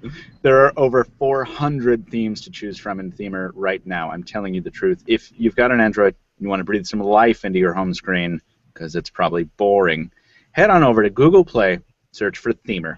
Themer. And speaking of cool handheld little devices that I pretend to own, the gadgets in hand noise is a tricorder sound. Hey, Jules, can you play it real quick? You muted him. Apparently not. You muted him. I muted him. Jules, you can't play any sounds because I muted you because I was hearing some audio. It's my fault. Anyway, this is a segment called Gadgets in Hand, which is normally introduced. Oh, there it is. Thanks, Jules. This is a segment called Gadgets in Hand, which is a segment where listeners and viewers, we sort of open the floor up to you for questions about specific devices. And we have all three devices on the air right now from Motorola, Motorola's newest, most awesome devices ever. 4 devices. Taylor Martin's holding up 4 right now. What are you talking about? The Moto G, the Moto X, the 360, and we what? We have a Mate 7 as well. Oh, that's not on the rundown. Who cares? What? No, don't get me wrong. If you have questions about the Mate 7, please submit them. It was one of our favorite devices from IFA, actually, but we covered it so heavily on last week's show. I prefer them a 7.8 personally, but. Ooh.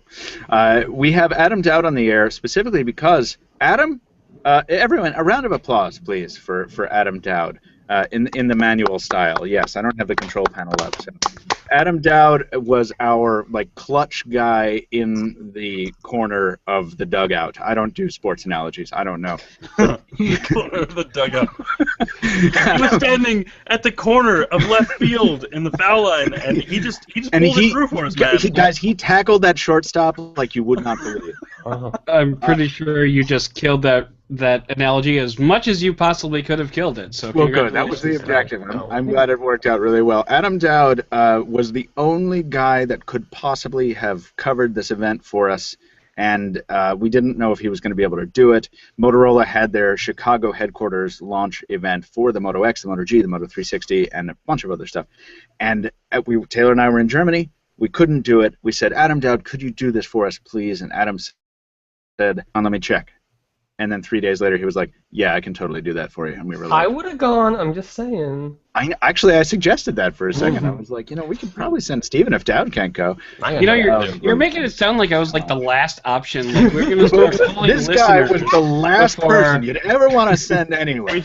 We went through 40 people, and finally. Yeah. We even asked people outside the team. No. We finally realized, wait, we already have somebody there. Wait, we've got a witty, charming geocacher right in the region. Why don't we leverage his unique capabilities? So Dowd attended the event for us, and you know what? We haven't even talked about this. This is not theatrics. I want to know what the event was like in Motorola's headquarters, a place I've never been to and which I'm sore about. Cool. It was actually really fun. I had to get explicit permission from the day job, and they're just like, whatever, we don't need you. So I actually met up with friend of the show, Hayato Huseman. He came over to my office, and from there, he and I actually both walked over to the office because that's how close I worked to Motorola. Wow. So our initial invitation said 11 o'clock, and then my email confirmation said 11:30. And then, so we were like, all right, well, let's get there at 10:30 just to make sure. And then they gave us our itinerary, and it said 12:15. Oh, so it was like an Apple launch event then. Yeah, so we had time to kill. So we made our way in and just we hung around for a while. But I initially told my day job, I'm like, I'm going to be kind of in and out because I'm going to go get these, announcements and devices, and then I'll, got to write some stuff, and then I'll come back and, finish off and blah, blah, blah. And then I found out what we were in for, and I just emailed my team. I'm like, okay, I'm gone. Sorry, I'll see you guys tomorrow. What you were in for? Like you found out that yes. How many devices they had to drop on you? Is that what you're talking about? Well, no. I mean, your typical launch announcement. Apple. They did an hour and a half or so, and then afterwards you go out into a room, you play with all the devices for an hour. Bada bing, bada boom. You do some writing, you're done. Not so much with Motorola. They actually had a whole tour planned for us. On our itinerary, it actually said 12:15 to 4:30. Wow. And what they did, and it was at first I was just like, ugh, but by the time it was done, it was like, hey, because what they did was they walked us through Motorola Labs, like pretty much all access. They took us through their physics lab, their sound lab, their modeling labs, and they have like 4 different levels of modeling that they do for like each device. They start off with like grinders and plastic, and they eventually work it up all the way to a CNC machine, which if you've ever watched Sons of Guns, is a very highly accurate, like to 1,000th of an inch, like can carve metal, wood, whatever you want. And they do all these different models, and they do drop tests and heat tests, and you haven't been on the podcast since we've been live, Dad, so I just want to let you know. If you saw anything that's under NDA, don't share it because we can't take it back. No. This is all access. We can talk about whatever we want. So cool. But anyway, so they did prototypes they showed us. Yeah. No, they showed you that new X Plus 2, right? Phone. Yeah, they wheeled out this cart that was filled with like these 3D displays, and they're bringing the Razor back, right? Gloves. Yeah, totally. So Charlie in the smartphone factory. I'm picturing Adam just running through like, whee! For real. I'd be the fat kid that got sucked out shot out the tube in the first one. So anyway, so they're taking us through all this stuff and, showing us how they measure metal displacement when you drop a phone and just really cool stuff. And in between it, they take us to these rooms and they're like, oh, yeah, by the way, here's the Moto 360. And then they go through like kind of like a day in the life type stuff of how you'd use this. Like, I'm going to ride my bike to work and I'm going to ask the Moto 360 for directions on how to get there, and then they go to another room and a guy walks us, Cubs fan actually, walked us through kind of a day in the life of how he's going to go to the Cubs game and he's going to use his Moto X to remind him when to leave and yada yada. Very cool stuff. And so all told we got to Motorola like 10:30, but we were really early. We didn't leave Motorola until like 6 o'clock. This place, like, we're watching a video that Jules has helpfully loaded up from CNN Money. It's like sort of the tour you took, except through a camera. And this place looks really, really pretty amazing. It is. It was. At one point, they took us up to their rooftop deck where they look out over the Chicago River and you can see the city. And I had to grudgingly admit that the view was a little bit better than the one from the top of my office. It's only slightly better though than the one from my booth, so it's all right. I don't feel badly about it. Yeah, I like that all the engineers wear these jackets with the Motorola branding from the 30s on it. Do they do this all the time? I wonder. Absolutely. Oh yeah, totally. So that's so awesome. Yeah. So, all right, so let's talk about the devices a little bit. You got the only reason, everyone, that Pocketnow has these devices, thanks to Adam Dowd. So one more time, thank you. Adam Dowd picked these up, the X, the G, the 360, and sent them to Joe Levi for a quick unboxing. Joe Levi then distributed them to Taylor and me, who and also there was a quick charger as well, right? The fast charger. We did not get the turbocharger, nor did we get the Motorola Hint. The Power Pack Micro. Yeah, the Power Pack Micro.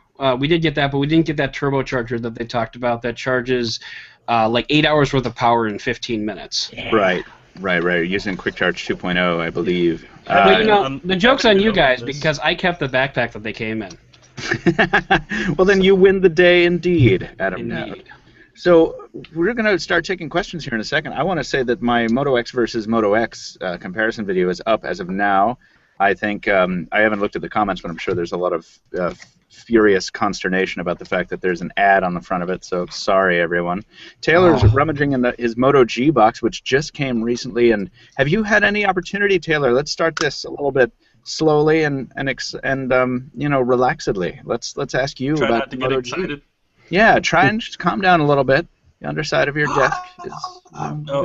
Woosah. I am actually in the middle of building a comparison with the original Moto G that should be up later today. Terrific. So, now, how is the new Moto G? What are the significant changes? We have a bigger screen and front-facing speaker, yeah? That is almost the only... two front-facing speakers. The camera... That can't be right. Two front-facing speakers cannot Stereo be right. speakers. No. If that's the case, then the Moto X is not as well equipped as the Moto G. The Moto X only has one front-facing speaker. In the sound department, that is correct. However, I would argue that the Moto X speaker sounds better than the Moto G's. So wait, the Moto G has two front-facing speakers and the Moto X only has one? Indeed. Try to confirm it. Are you okay? To have myself Give me the hug. a little problem. Well, yeah, I have a tear that I'm going to clean up. Wow, stereo speakers in the Moto G, mono speaker on the Moto X. Yes, the reason for that, I didn't get a clear. I actually got two different answers for that. One was because of the LTE antenna that the Moto X has, that they couldn't make it work, and the other was because of the screen. The bulk of the screen did not allow for the second speaker to be placed. One of the two. Fascinating. Okay. All right. So Taylor, trust me, I asked. Yeah, thank you for asking, Adam. I know you don't cover these events often, so I thank you for having the wherewithal to ask. Taylor? I'm trying to get there. Hang on 1 second. Okay. So all right. So we've got a bigger screen on the new G. We've got stereo speakers apparently. What else is being brought to amplify the budget Motorola experience, which is still starting at $179, which is nuts. Yeah, so it's bigger. It's bigger than the original Moto X, if I'm not mistaken. Yeah. It's got a 5-inch screen, so the screen is definitely bigger. This thing is taller. The other Moto G is across the room, but the internals are almost identical. It's got 1 gig of RAM, 8 or 16 gigs of storage, Snapdragon 400. And is the Snapdragon 400 the same clock speed and everything like that? Yep, 1.2 gigahertz quad-core Cortex A7. You know what I'm noticing? When Taylor holds up this device, people not watching the stream, I notice something below the camera that is very familiar to me, which is a dimple. A dimple that is suited for a human finger. And not, in fact, a cereal bowl-sized moon crater, as exists on the Moto X. Did you talk about this at all, Dad? Yeah, one other upgrade over the original Moto G is SD card support. Oh, SD card support in the new Moto G versus the old. Okay. So now, what I about say up to 32 gigs? I'm not positive on that. All right, I want to talk about dimple science. All right. Did you ask? Because we're gonna talk about the Moto X as well, and then we're gonna get to questions. What is the deal? Why? I know that on a pre-release version of this device, or I've heard that this dimple, this big old thing that's the size of a camera, was a button, and now it's not. Did you hear anything about that? I heard a rumor that it was going to be a button, but it was not a button, and I did not think to ask. No, it's not a button. Oh, I thought it was a button. No, it's not. On the back of the Moto X, this is big enough to be a button. It is the exact same size as the camera lens directly above it, but it is not a button at all. It's just a plate with the Motorola logo, and it's just huge. It doesn't really... It still gives you a cue with where to put your finger, yes, but it's not... Oh, no, I was all ready to defend the size of that because, hey, it's a button. You want it to be easily accessible, but the fact that it's not, I think I'm more getting on board with you, Mike. Yeah, I mean, it's certainly... Definitely not a button. Yeah, Adam, when you had this thing in your hand, the Moto X, what were your first impressions of the device relative to its predecessor? It was easy to hold. It felt good. I love the soft touch back. You know, whatever that was. I don't know. Is that Harween leather? Is what it is. Harween leather. Yeah. So it actually smells. You put the thing up to your mouth, it smells like a leather boot. You smell with your mouth? You smell with your mouth? Yeah, when you taste this thing, it tastes like a hamburger. It's terrific. Tastes like a shaved wet dog. But yeah, it was really responsive, and it was easy to use with one hand. Although I've been using. I don't know. I can use it with one hand because I've gotten the acrobatics down of the flipping it to the end of the fingers and then the reaching over. So a lot of people I know that struggle with that, but. I guess we'll find out how well iPhone users deal with that as well. But yeah, I found it easy enough to use. Yeah, we're gonna chat about all these things. And then of course the Moto 360, the smartwatch, of course that everyone has been talking about. That we are very excited to have in the place, and we have a ton of questions about this in the Q&A. So before we get to changed your life yet, Michael? I mean, you've been looking forward to nothing, I think, as much as this watch. You're right. And, well... Uh-oh. The trouble with high expectations is that it's really tough to live up to them, right? Ooh. And I like this watch quite a lot, but I do have some issues that I think will come up as we hit some of these questions. But are you in like with it? Don't nail me down, brother. We've only been out on a couple dates. I'm not trying to plan the rest of my life here. Of all the devices I had to put in that box, the Moto 360 was the one that I missed the most. I bet you I do not. I'm not at all surprised by that, man. This hardware is stunningly beautiful. Taylor ordered one while we were in Germany. He pre-ordered one, and I wanted him to do it for me, but he sabotaged the pre-order process so that I wouldn't get one. No, Motorola just didn't want you to have one, and you got one anyway. This hardware is the most beautiful wearable hardware I have ever encountered in our field. It is from the silver sides to the gray leather band to the round display to the button on the side. It is just a freaking fantastic piece of hardware. I think it's once you get under the hood that I start to get a little concerned about it. But before we get to our first question, yeah, go ahead, Taylor. Is the strap going to be large enough for my gigantic wrists? For your giant meat paw? Yeah, I think you'll be good. I think you'll have to be on the last notch or something like that. Probably. But before we get to the Q&As, which we will do now, Dowd, do you have any thoughts on that besides the fact that it was tough to box up and send along? You mean the whole package in general, or just no, the 360 specifically? Because I think we'll start out with that. We have the most questions about that.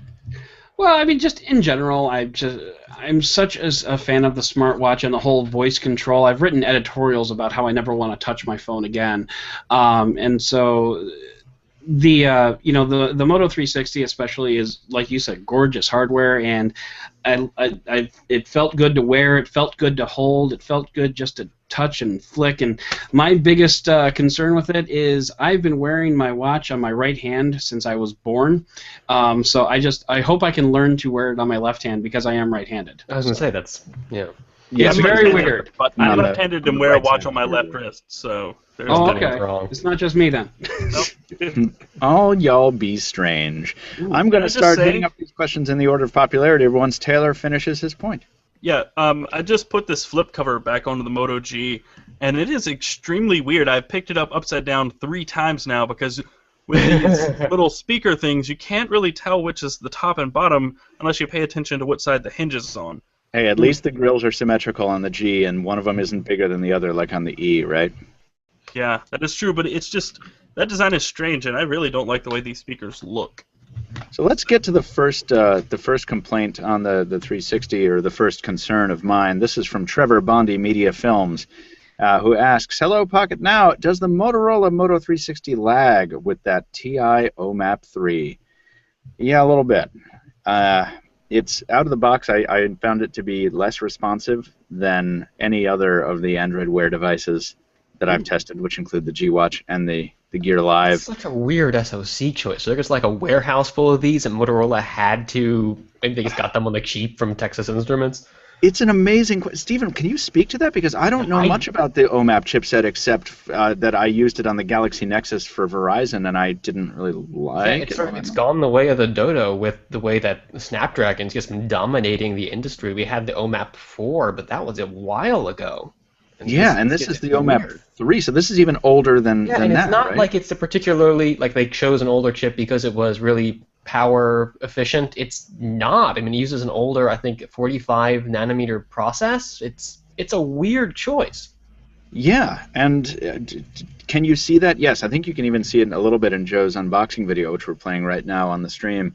The Android Wear animation is not as smooth, and that continues through initial setup. And even the initial setup is a little weird on the 360, whereas the tutorial is pretty easy to work on other Android Wear devices.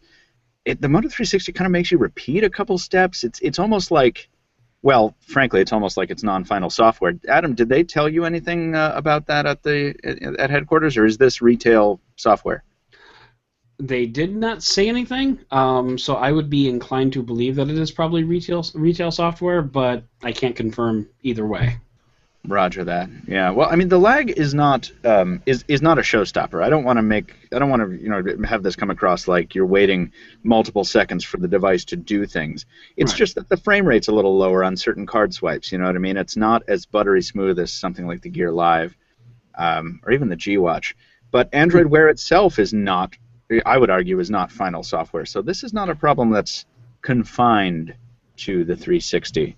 It's just it's a little bit concerning. But hey, it's round.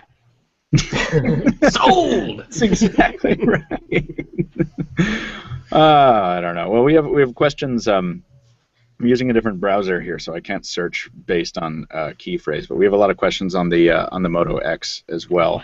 Control. Oh, is the 360 battery comparable to other Wear products? So this is the other big question, right? And the answer is like not really. Well, physically, yeah. Yeah, Stephen. Well, physically in terms of capacity. Yeah. Yeah. Do you want to tell the story on this? Yeah. So there was minor controversy earlier this week when people got their hands on 360, did a tear down, take the battery out of there. It says 300 milliamp hours, whereas Motorola's been saying 320 this whole time. We reached out to the company. We're not wrong there. It's these batteries, they have maximum ratings, minimum ratings, because when you're dealing with chemistry and not just physical hardware in there, it's not always an exact science. So they rate them for a range that it's going to perform. Heat will change the capacity, all sorts of variables.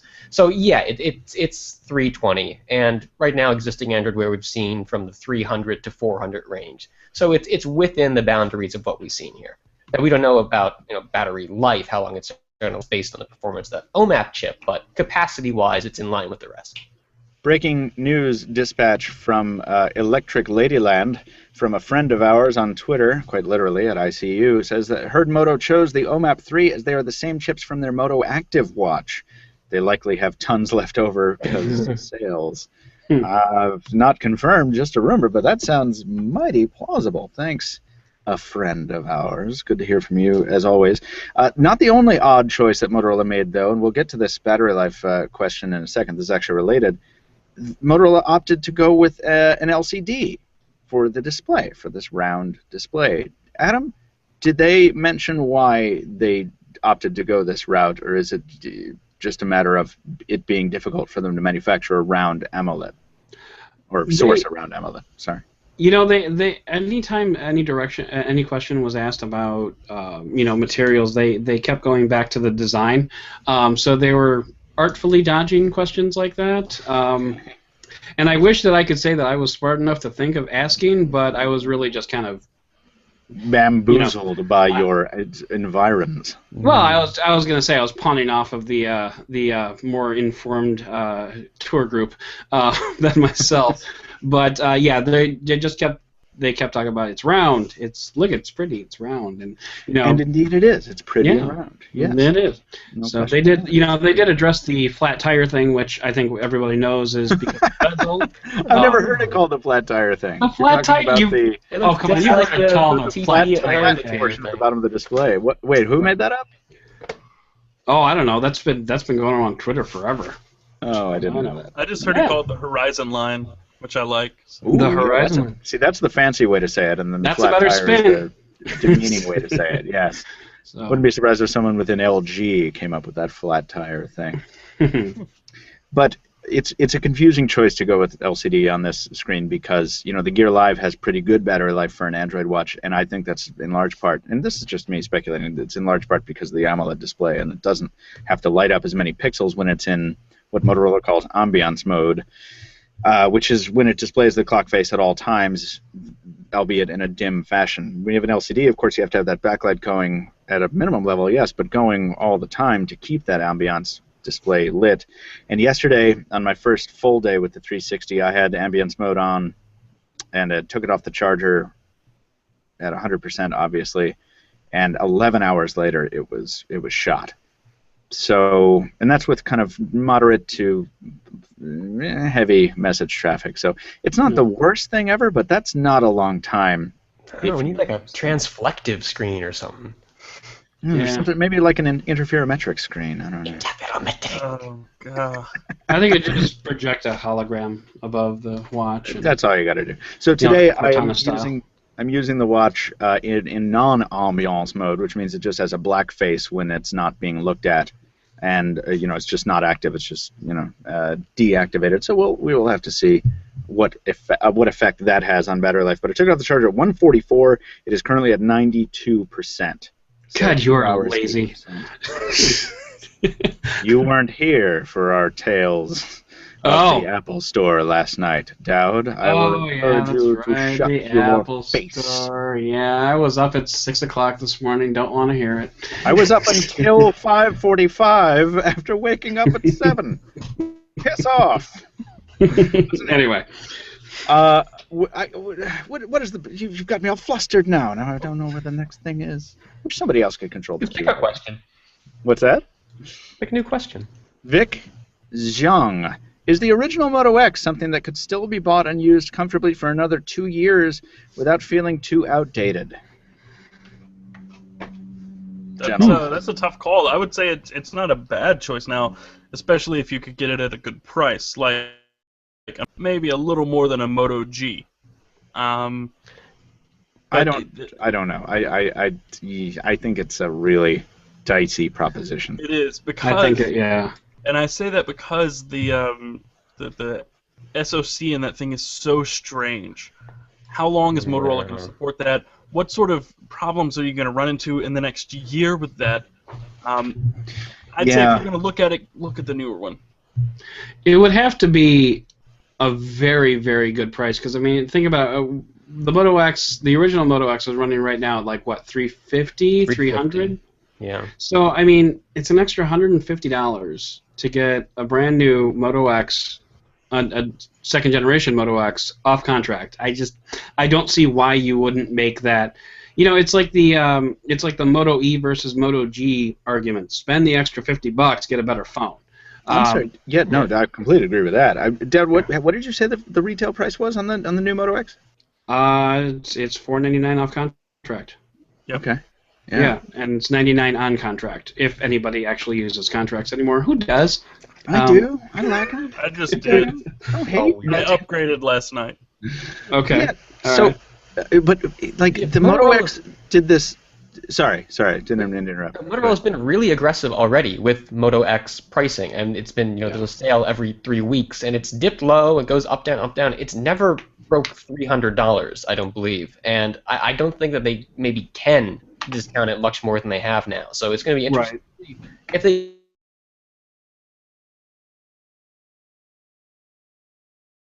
Even for now, they're still pushing it, but I don't think they can make it cheap enough that it makes sense. When the newer one is so much, is not so much more. Moto X is doing what a lot of devices do, is that to us is that they wait for us to do after the buzz coverage on it, several months after release. We give it another good review, and because it's performing well, and then like a week later, it's like, all right, I'm done, and then it starts really crapping out. My Moto X, my Ebony one, is not so slow that it's unusable, but it's much slower than the current gen Moto X. And if I restored it, I would get a temporary boost in screen. But Taylor's point about the chipset is really good. It's that strange S4 Pro mated to the M8, the other M8 components. Whereas they mentioned with the Moto X, or they mentioned in the literature, that the new Moto X still has the Motorola mobile computing system, Adam, but it also has a Snapdragon 801, which has some of those features already built into the chipset. Yeah. Did you get a sense of what custom hardware is actually in here? I mean, aside from what's on the spec sheet, no. It's pretty much straightforward. They're really focused on power preservation. That was a lot of their demos were about saving power. The Moto, I want to call it glance mode because that's what Windows Phone calls it. But the active display, which has been changed to Moto View, I think, or Moto. Yeah, where they pulse the notifications as opposed to them being static, and the screen's off when it's face down and in your pocket and stuff like that. So a lot of what they're doing is about power preservation rather than power, like raw, more power. So that includes like the IR ports that they're using for the approach feature that they call it. When you're reaching for it, the IR beams detect your hand before. One other thing that they mentioned was the Moto X also has a kind of a smart stay type feature where if you're looking at the phone, it's supposed to stay on, and supposedly they're using the IR blasters to detect that you're looking at it first and then confirming it with the camera, because that's more of a low power. There's not an IR blaster in the 360, is there? I know it has that photo sensor on the bottom of the display. There's no IR blaster in the 360 that we know of, is there? Because that would be awesome. I don't know where they'd put it. Yeah, this is true. Because there's no bezel. Well, I wonder. I don't wonder. No, that wasn't the way to start that sentence. Sorry, my Moto 360 showed me an email and I got distracted. I want to address this really quickly because Samsung actually had a lot of these features first, right? They had the glance feature where it's like, okay, you put your hand over the screen, wave your hand, and it wakes up the screen. The difference here is that the Motorola product already works more consistently for me, and it'll be interesting to put these side to side in a future comparison and actually demo it, because I find with the Galaxy S5 when I do the wave over it to wake up the glance screen, I do the wave, usually it takes more than one attempt, and the thing then very slowly wakes up, and it's very artful, but it takes 4 seconds until I'm looking at my actual notifications. Maybe 2 seconds, but it feels like 4 seconds. Whereas the new Moto X is just like, okay, I just wave my hand and wow, there's the active display, boom. The G doesn't have any of that, right, Taylor? Does the G have a notification light in its stead? I don't think so. Yeah, Really? it does. It does. It has a notification light. It's very well hidden.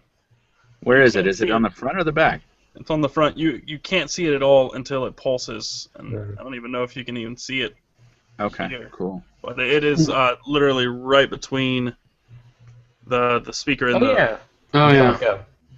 It is Pops up very, behind the very hard to glass there. spot when it's off. Very nice.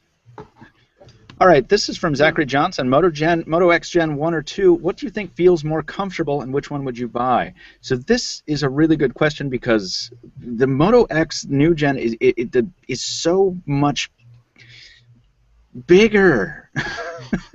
Yeah. Indeed. Wider. Kelly ripoff. And with the what's it called? The aluminum and the leather pairing, it kind of feels like, Adam, go with me on this or not, it's kind of like an accessory for a motorcycle gang or something like that. I thought it was Windows Phone that was doing the Harley Davidson branding. Yeah. Like a Porsche edition BlackBerry. I don't know. Yeah, it definitely has an interesting feel. I really like the aluminum band around it, and the fact that they made it a functional antenna without the iPhone 4 scandal surrounding it. So they actually developed new technology in order to do that. According to a Pocketnow commenter, that little dimple on the back is actually part of the antenna. Really? Yeah, according to that, I can't confirm that. Yeah, Michael, crack that thing open. Let's find out. Yeah, they were saying that's one of the. It's similar to what Huawei was mentioning with the Mate 7, that if you hold the phone with this side or by this side, it switches the antenna and vice versa. Dynamic allocation of Yeah. So if you're covering it, it'll shoot the signal out of that back thing. I don't know. And the aluminum band, I think, is really, really cool too. As a style element, it's nice. I like that Motorola didn't, that they went bold. They didn't just decide to kind of evolve, gracelessly or too iteratively. Like it's a big change. It's just that it's so much bigger for me that I don't want to sound like I'm complaining because I like the added screen size. It's just that the original Moto X was so nice because you could use it with one hand. It wasn't pandering to these people who would insist on size above all else. And the new X is just kind of wider and very much more evidently a flagship class thing. And it's not a bad thing. It's just a different thing. So I don't know. That's right. Yeah. You're gonna like it. Take it and like it. Do you like the? And then that plays also to Kaspar's question. Do you like it having the bigger screen? Yeah, I think the bigger screen is definitely a plus. It's just you'd make those sacrifices. Is the new ring flash on the new Moto X bring anything? Kochapat. Keith Cryab. This is the toughest one I've had to do in a while. Seems like a bad idea. Am I the only one who thinks this? In photography, isn't the rule you want the flash as far from the lens as possible? So what the new Moto X does, is it has these two ultra-bright LEDs set into the ring surrounding the camera, and it blows you away when you actually fire it up. And I gotta say, in this, it's hopefully airing for us right now, I do have a flash comparison, and it does a really good job of illuminating a subject who is backlit. Unfortunately, it also blinds the F out of him. It's like the same intensity as a xenon flash, but as if you kept the xenon flash on for like an hour. All right. It's really intense, but I think it does a good job. We're gonna take some more flash photos over the coming days, and we'll have to see. I guess my answer to that question would be, who uses Flash? Well, comparison there to come up. I was gonna tell you that with this phone, you're gonna want to use a flash even more than you would on the original Moto X because it doesn't look like low light performance is any better. In fact, it looks quite a fair bit worse. Uh-oh. Or because there's a flashlight, you use it, right? What's that? Yeah. If you're using it as a flashlight, you want it to be bright, so... Oh, absolutely. Yeah. From Horst Wellman asks, the Moto X with the nice voice control things Motorola implemented is very impressive, but how do these things work in other languages? In German, for example, even the Google Now commands lack most of the English functionality.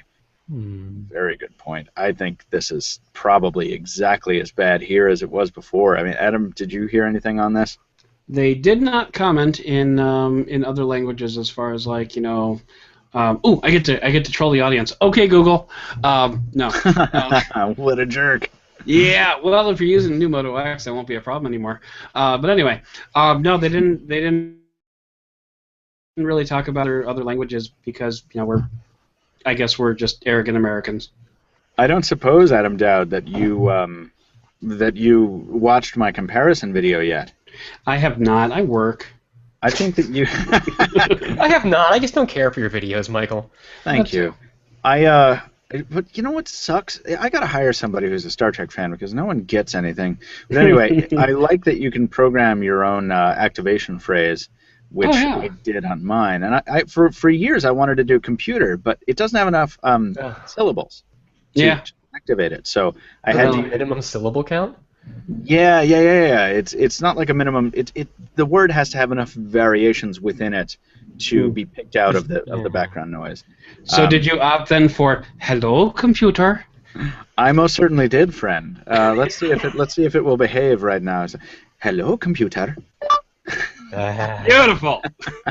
Outstanding.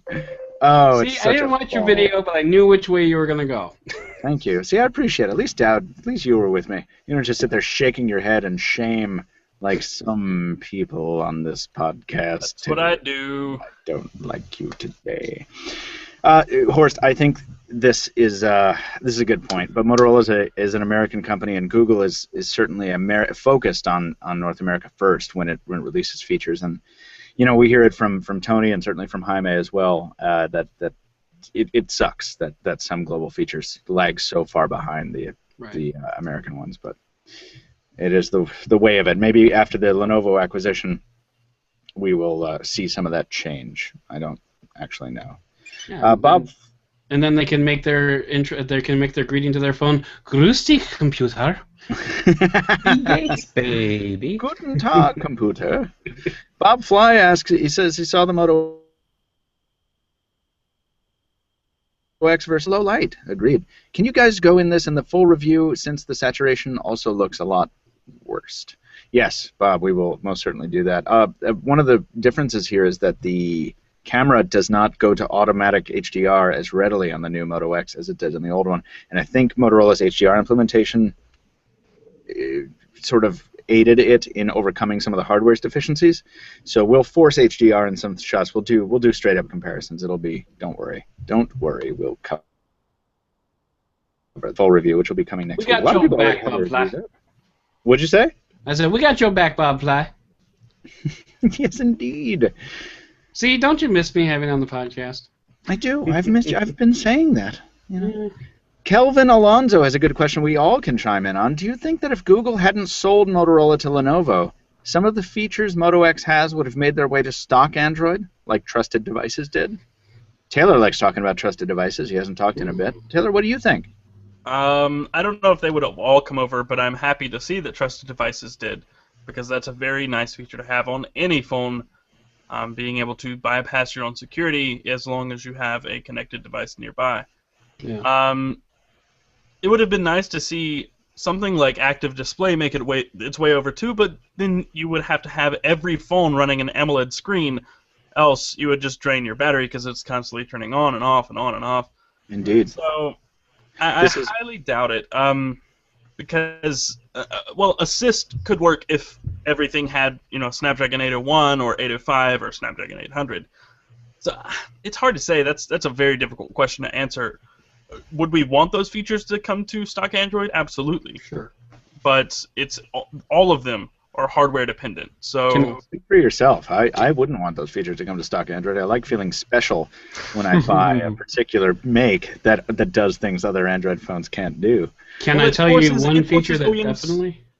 I'm sorry. It forces OEMs to do something more to push themselves. Michael. Yeah, and when the OEM is owned by Google, it's not a big deal. And now we don't know. I mean, there was speculation. Speaking of the Lenovo thing, that Lenovo was going to use Motorola principally to build low-end devices, and it would push its own high-end. And I certainly hope that's not the case, because that's one of the things that stood out to me in my short time with the Moto X, the new Moto X so far, is that now that the objections have been overcome in terms of specs from last year, it's not a real flagship because it doesn't have a chipset. No, it has a really good spec sheet now. Now that those objections are out of the way, this could be a contender as long as the style falls within your particular flavor of aesthetic concerns. Sure. Sweet sentence. Adam, what were you going to say before we move on to the next one? I was going to say one feature that definitely would not make it over to stock Android, even if Motorola had still been owned by Google, was Grüß dich Computer, because as long as you're saying, okay, Google, you've got the Google brand built into the phone, and that's what Google wants. Google wants you to be saying, okay, Google, because when you're on a crowded train, they want everybody to say, okay, Google, oh, he's using the Google phone. So I have to think that that's one feature that never would have come to light had Motorola been still owned by Google. It's a very good. It's a good point. And yeah, I remember when they announced the OK Google Now trigger. Yeah, first gen Moto. I was like, oh, okay, you guys really want that brand out there. And when people asked, can we change at the press thing? Can we change the key phrase? They were like, no, we really want to push the Google Now brand. Oh, okay. Thank you for your honesty. What do you think, asks Ram Krishna, of the sound on the Moto X 2014? Is it as good as the HTC Boom sound? No. It is not as good as the HTC Boom sound. However, it is loud, and it is on the front. And that's still something that a lot of OEMs can't say. I am disappointed there's only one speaker on the front, though. But yeah, it's pretty good. I mean, like I said, with the Moto G, when I was listening to those speakers, I did hear a little bit of like rattling, peaking of the speakers a little bit as you really approached the higher levels. They had... I think One Direction playing, and I just switched over to, the first Anthrax song that I could find, just because you're going to get a real... Well, you're going to get a better sense. Man. You're going to get a better sense of how the speakers are going to do under really adverse conditions, or, awesome conditions, as the case may be.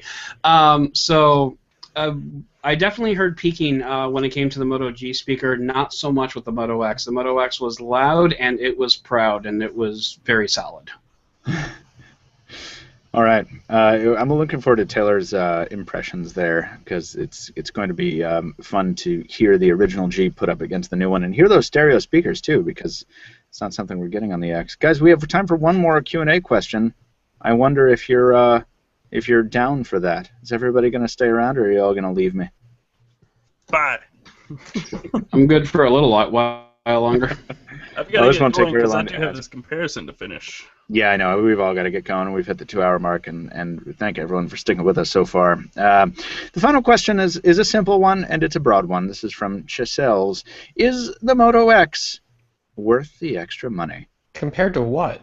I think compared to the original Moto X. The original Moto X, and it's a good, Stephen, I want to put this to all of you to answer individually, so you can interpret it however you like. If you want to say, like, versus the rest of the landscape, that's fine too.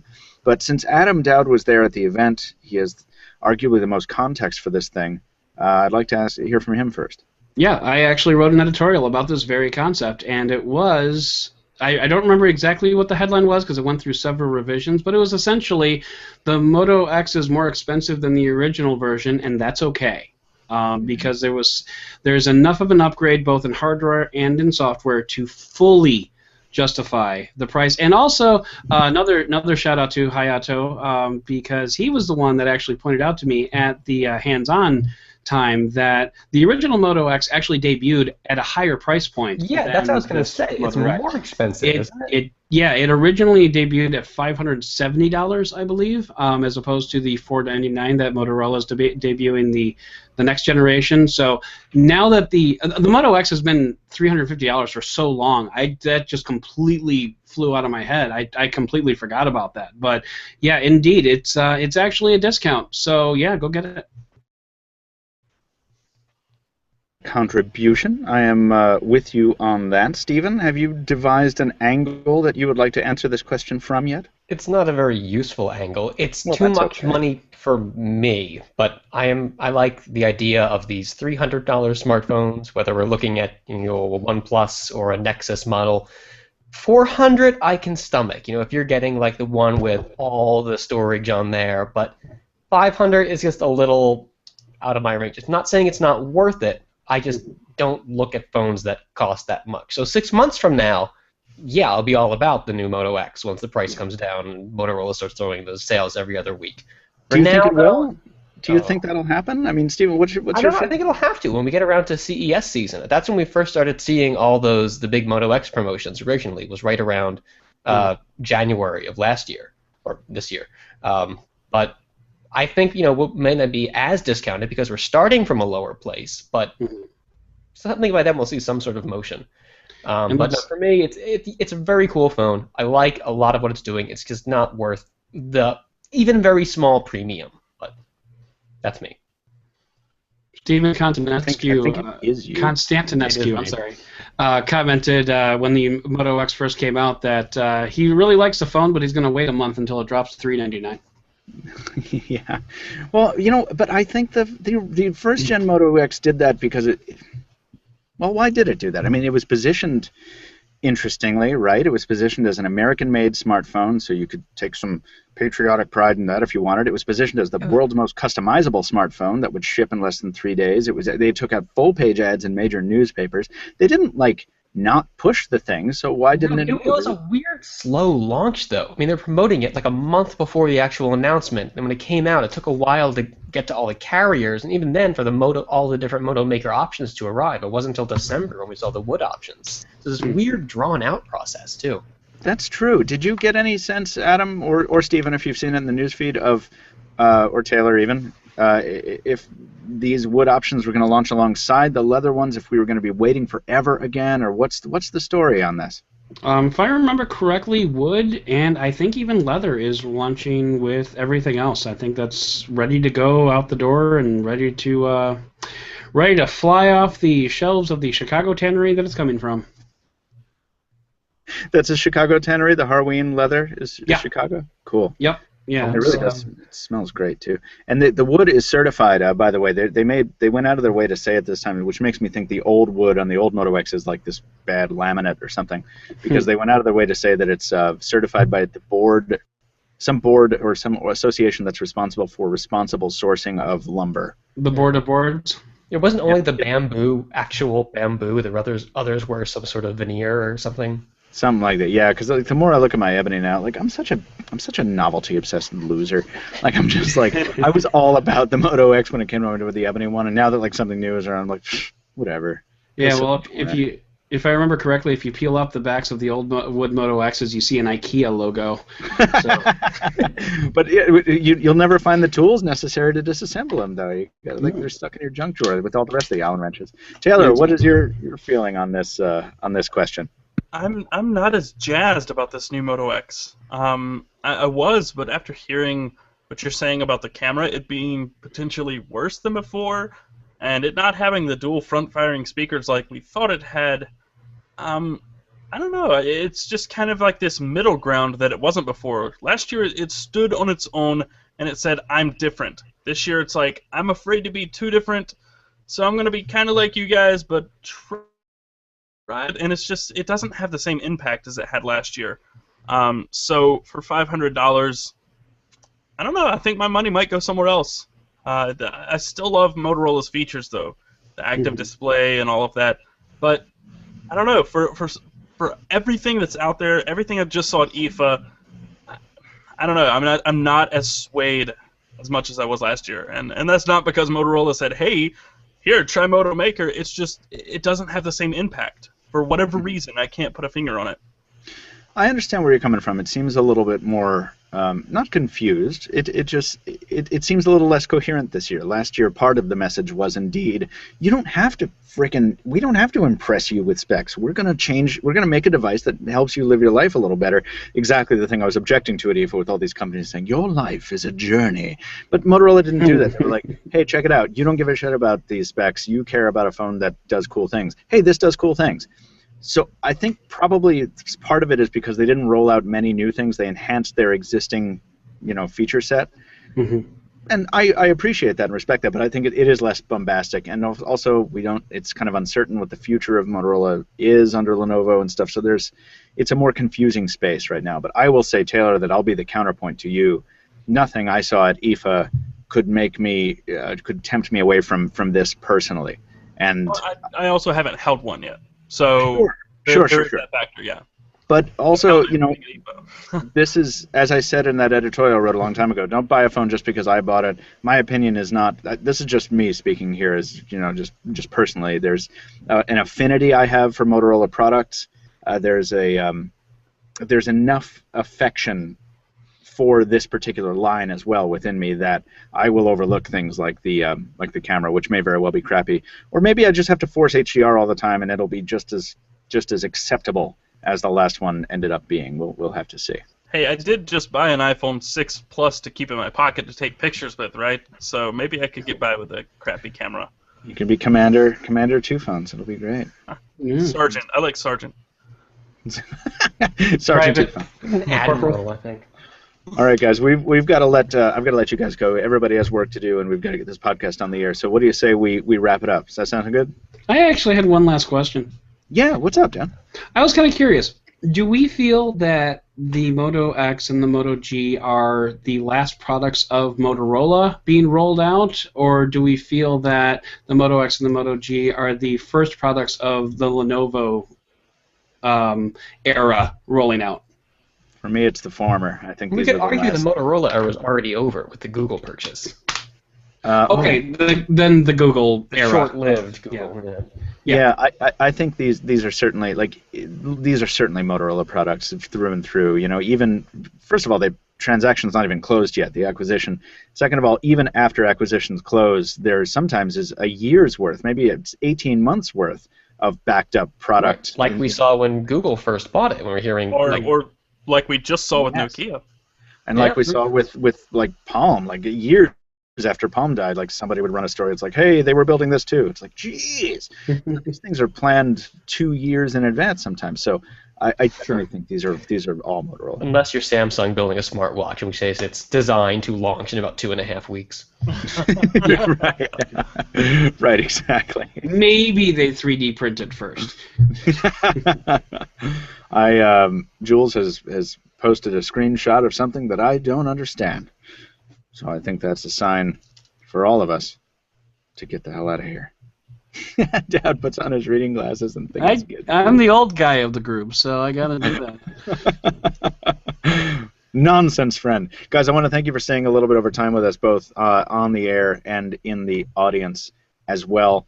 And for now, I think we're going to try to put this one to bed. I'm going to lock the camera on Jules for the outro. Maybe he's explained it in the chat. Maybe we can put a note in the show notes. Speaking of notes, note on music listeners, our transition track today and every day is Radiation. It's a ringtone from Android smartphones. It's also a full-length song that is just bitchin' by Ali Spagnola, an artist who once stopped by the Pocketnow Weekly for an interview, one with millions of fans around the world. You should be one of them because she's awesome and she cracks me up on Twitter, where she is, I think, just Ali Spagnola. Visit her YouTube channel, youtube.com/AliSpags, and her website is alispagnola.com. They're linked in the description if you want to check them out. Until next week, that's going to do it for this episode of the Pocketnow Weekly, which is ably produced by Jules Wong, a.k.a. Greenpoint0 on Twitter. Also, be sure to find the hosts on social media. Taylor tweets gloats about hacking the Apple Store like the jerk he is at Casper Tech, CASPERTEK. Adam will talk Anthrax, the band, not the horrifying material, at Dead Technology. Jaime tried to make us believe he likes Android devices more than iPhones at his Twitter account, Jaime_Rivera, JAIME_RIVERA. Stephen Schenck never tweets, so what's the point? And I make jokes best suited to the sleep-deprived at Captain Two Phones. You can also follow Pocketnow on Twitter, Instagram, Facebook, and Google+. And if you enjoy the podcast, we sure hope you do, help us grow our audience. Leave us a review wherever podcast reviews are left. As always, we thank you so much for listening. We thank our sponsor one last time at Themer.com, and we'll be back with more mobile tech talk next week.